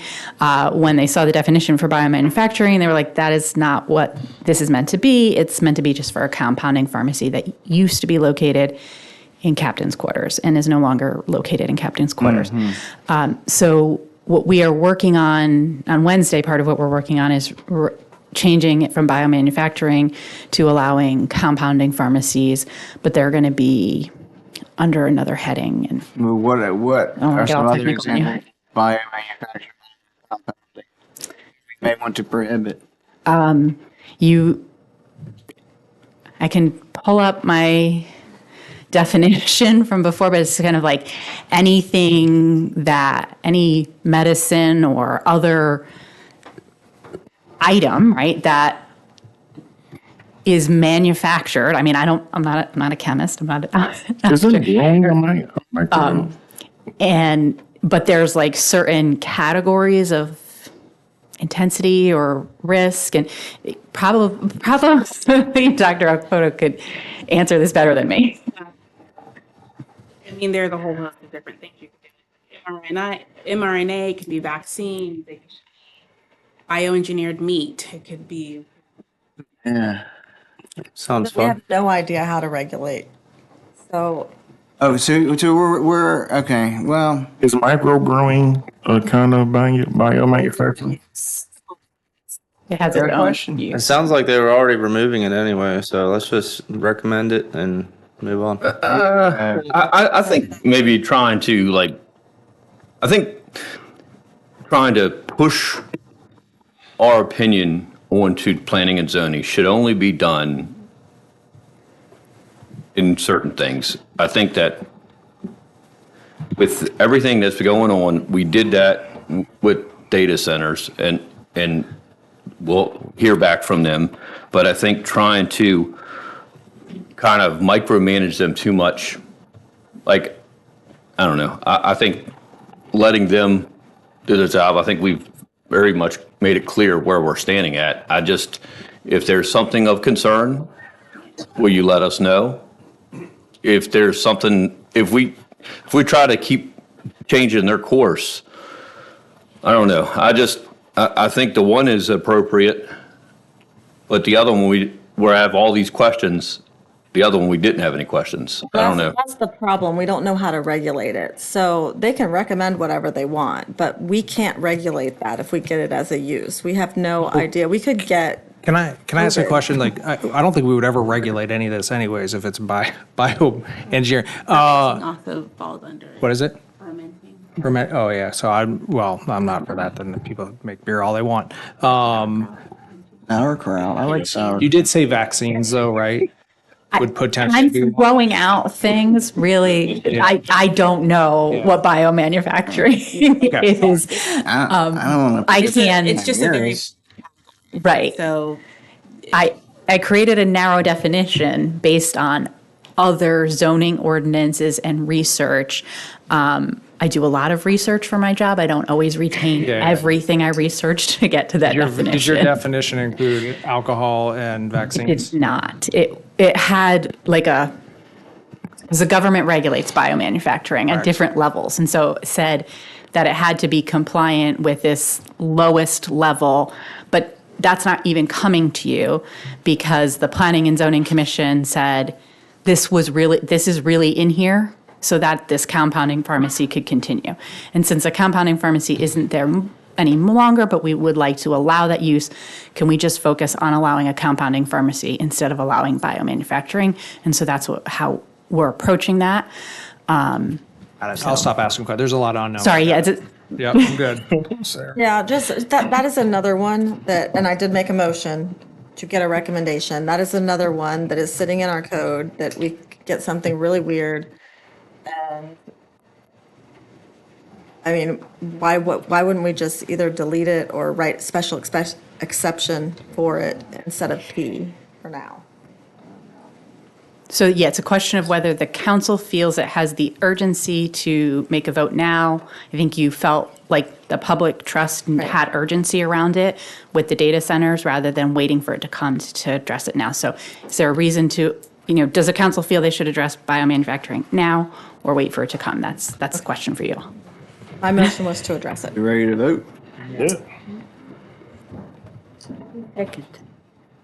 I think, Anybody did Eric second it? I did second it, and that's why we were discussing it. Eric seconded. All in favor of the motion, say aye. Aye. Aye. That's 2 in favor. All opposed, say no. 4 opposed. Motion fails. It's time for public comment. The Ethan status. Anybody after, yes, please come forward. Earlier because you had paving in something that your report. So we got a notice on D Street from Jay about basically a demolition of our street food.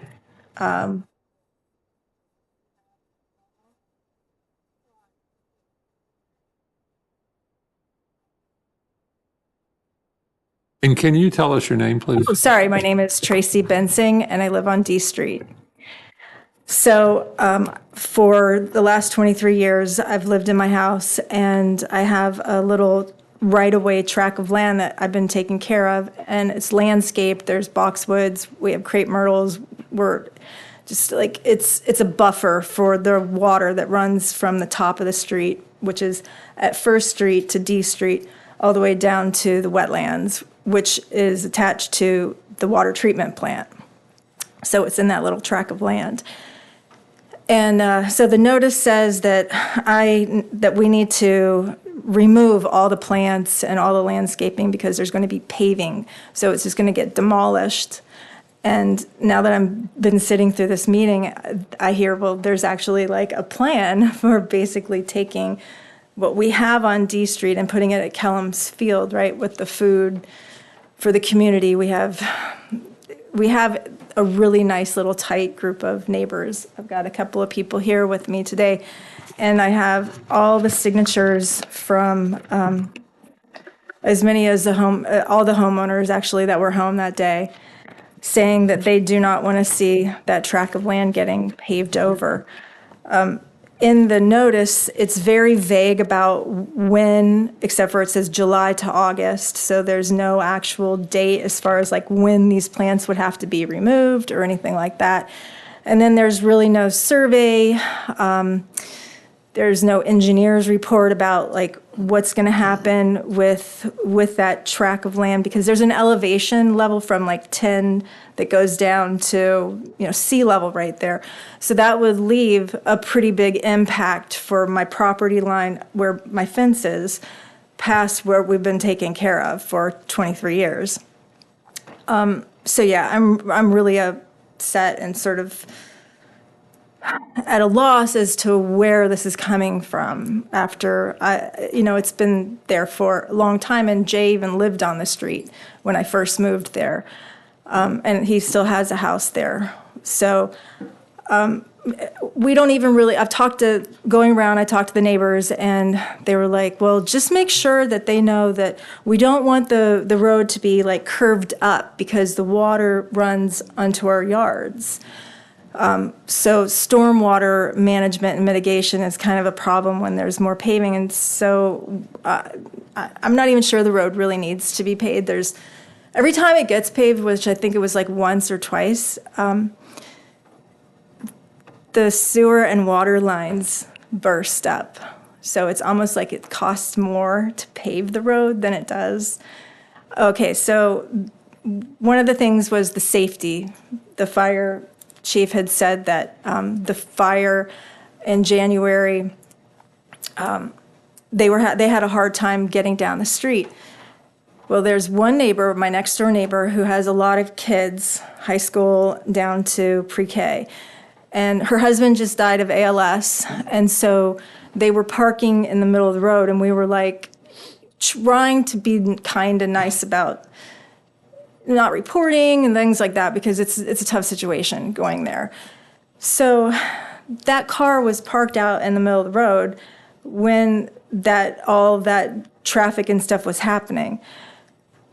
So anyway, we've resolved that. So that was like a one-time issue, because in all the time that I've been there, those fire trucks have been able, and ambulances have been able to get down to the neighbors at the end of the street who are elderly and they have health issues constantly, and we always see the traffic flowing there.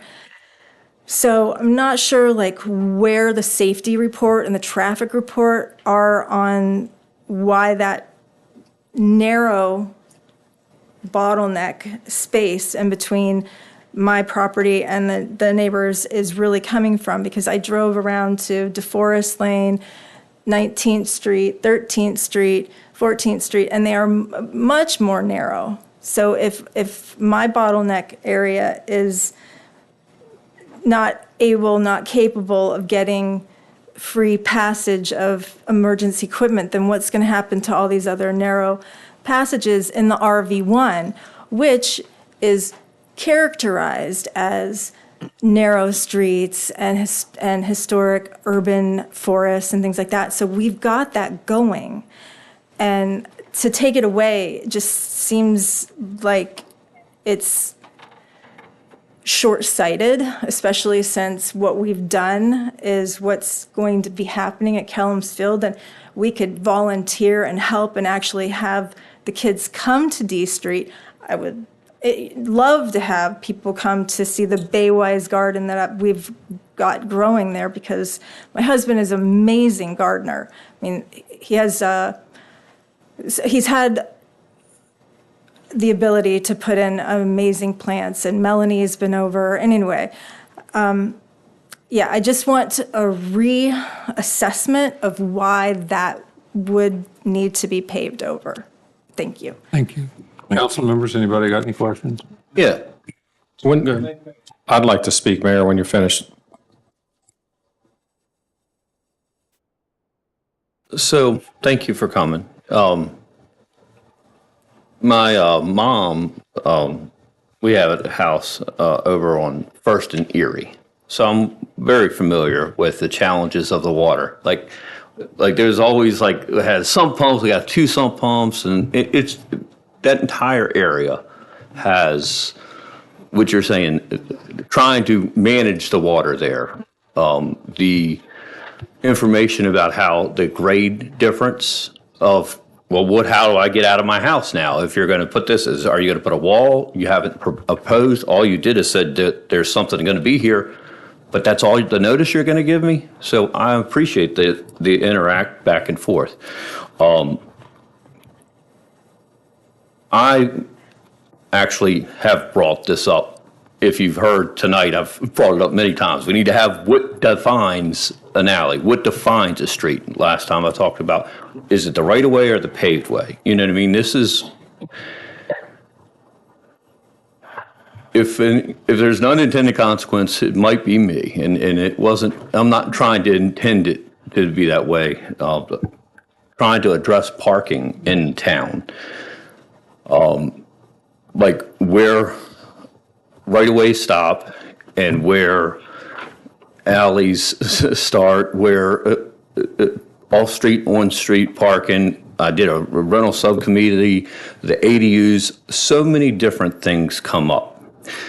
And it was kind of really nice, I guess, and bad that we started with your street, because you guys reached out, and this is the kind of the unfun task of trying to go through the town and address each of the streets. Thank you, Dan. So thank you for coming out and hopefully. And I'll point out that the public comment is really an opportunity for the public to speak, but it's not supposed to be a dialogue back and forth. It is just for the public to make comments. So, but that's I thought fine. you said if anyone had anything. Yeah, well, maybe I did, but I was probably the wrong. I shouldn't have said that.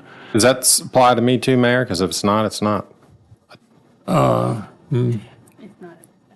It isn't a discussion at this point. Okay. And I mean, but, I think we could meet later, Is this something that I can bring up at next week at Planning and Zoning? Allow the administrator to step Okay, I'll in. contact with you. Yeah, so you can reach out to info@, and then we can I did. schedule. So yeah, so then we I can sent- schedule. Yeah, if you all have, there's a packet. Yeah, we have. Yeah. Yes. So if you'd like to have a meeting to discuss it, but ultimately the public comment is really just so the council can hear your perspective, and then the staff will take it and handle it behind the scenes. So. All right, But great. thank you for coming forward. Thanks, Ms. Benson. Thank you for We're sharing. waiting. Okay. And Jay, you've got 30 seconds. No, I appreciate everything she said. I get it. And only one thing is I never lived on that street. I lived one street over. And the reason, I just wanted to say, the reason I passed out this flyer way in advance, because when I moved here in 1994, I came home from work. The town had paved over to 6 foot in front of my door. I came to town hall. I met Gerald. He said, we own the street. That's what we did. Sorry. I didn't get any notice. I came home from work, my child's playhouse and everything was moved. So I want to make sure everyone on that street realizes on purpose, that's why this flyer was given out way in advance. We didn't just show up. Right. And I want everyone to hear all parts. I want to make sure that I purposely made sure we had advance notice for all of them, because when I came home one day, I was pretty pissed at the town. And I said, so here I am, and that was way before I worked for the town. I want to make sure I didn't do the same. That's all I wanted to say. And I was aware of that because you shared that with me before. Yeah. Okay, any other public comment? Yes, sir. And again, it's not interactive. It's an opportunity for you to speak. Thank you for coming. Your name and where you live, please. Ethan Johnson, 3327 Silverton Lane. Okay. It's just following up with you guys, making sure you guys had the email from what I'd sent you about the FFL potential for an at-home business. Re-clarifying if there's any questions you guys have for anything, because I know it's a lot of information. It's a lot to take in for all of it. Calvert alone, there's only really 2 main FFLs that have true businesses in the county. There's roughly 15 total, and out of those 15, most of them are at-home FFLs.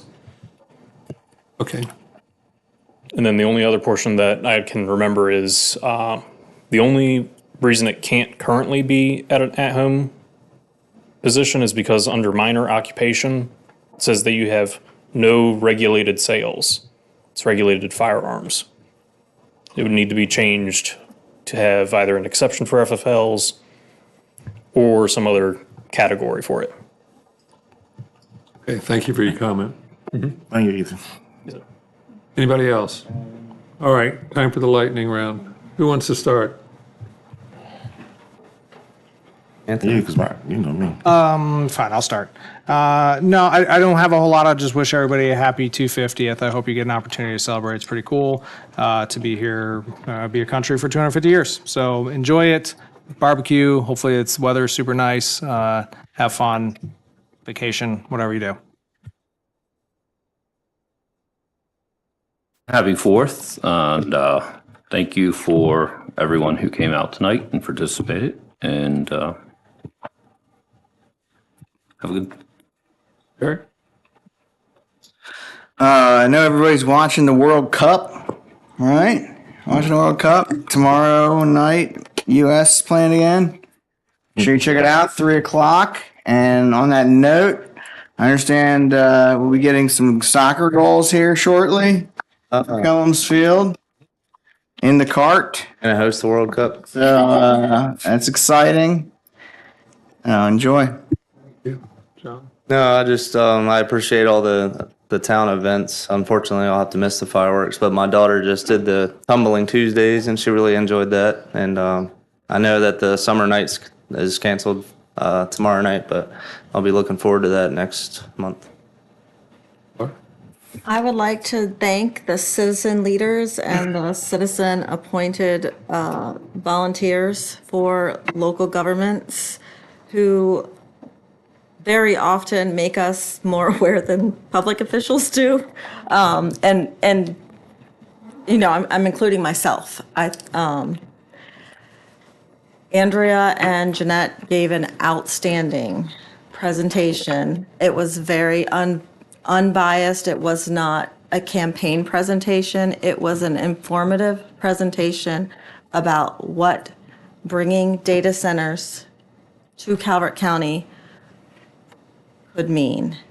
And if citizens recognize what a significant change or impact that would be, and they are volunteering hours, and I'm talking hours of their own time to research it and try to educate people, the very least anybody who is thinking about bringing them in can do is cross your T's, dot your I's, understand the impact, stop, and really think about, do we want these things? I already know my answer, but I think you get caught in the moment. You might be engaging with people, and you engage with them a lot. You might like them, and you might want to make them happy, but there's a lot to consider. And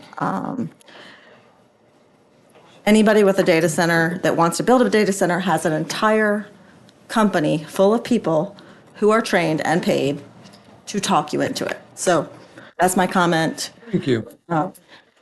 Thank you to our citizen leaders. Thank you. Anthony? I have a comment, so don't make a motion to adjourn.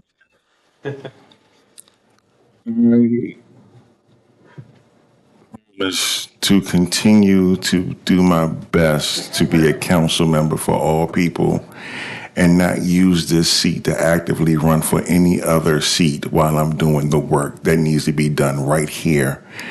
And I really want my fellow council members to understand that and be the best council members they can be now instead of looking forward to being something else later.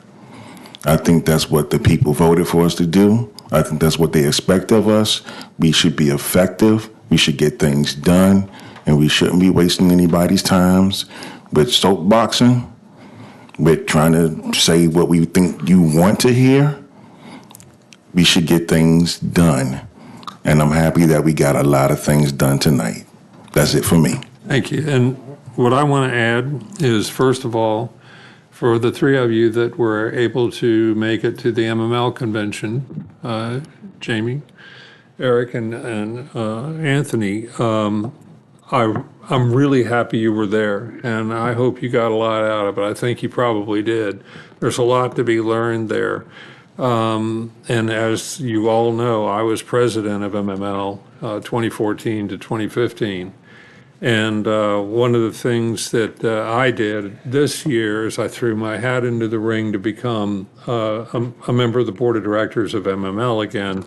So I've got that down on the bottom of my tag here, along with a couple of other things. But I was just, and I had a meeting yesterday morning, a meeting of the board yesterday morning before I was able to leave. And I'm just honored to be back. I'm a past president of the league, and I think that us working in collaboration with the league makes a lot of sense because we can learn from our peers in other municipalities. We really and truly can. So I urge the council and the staff to take advantage of these opportunities when they can. I also want to compliment Alyssa, and I didn't know you had a twin sister until this weekend. And I almost started talking to her, and I'm going, wait a minute, is that Alyssa? And it wasn't Alyssa; it was her twin sister at the gathering. And that, I mean, you saw that. I mean, got straight and hair. I'm going, what? What's going on here? So that was pretty interesting. Because how long have I known you? I've known you for over 20 years. You've known me for a long time. A long time. So, well, tell your twin sister that the town of Chesapeake Beach sends their greetings to her. I will do that. Okay. Just watching. Yeah. Yeah. Keep going. She watches every council meeting I go to, and all the way. Is that right? She gets nothing. Does she critique you? No. So anyway, I would entertain a motion for adjournment. Motion to adjourn. All in favor, say aye. Aye. Thank you, council. Good meeting.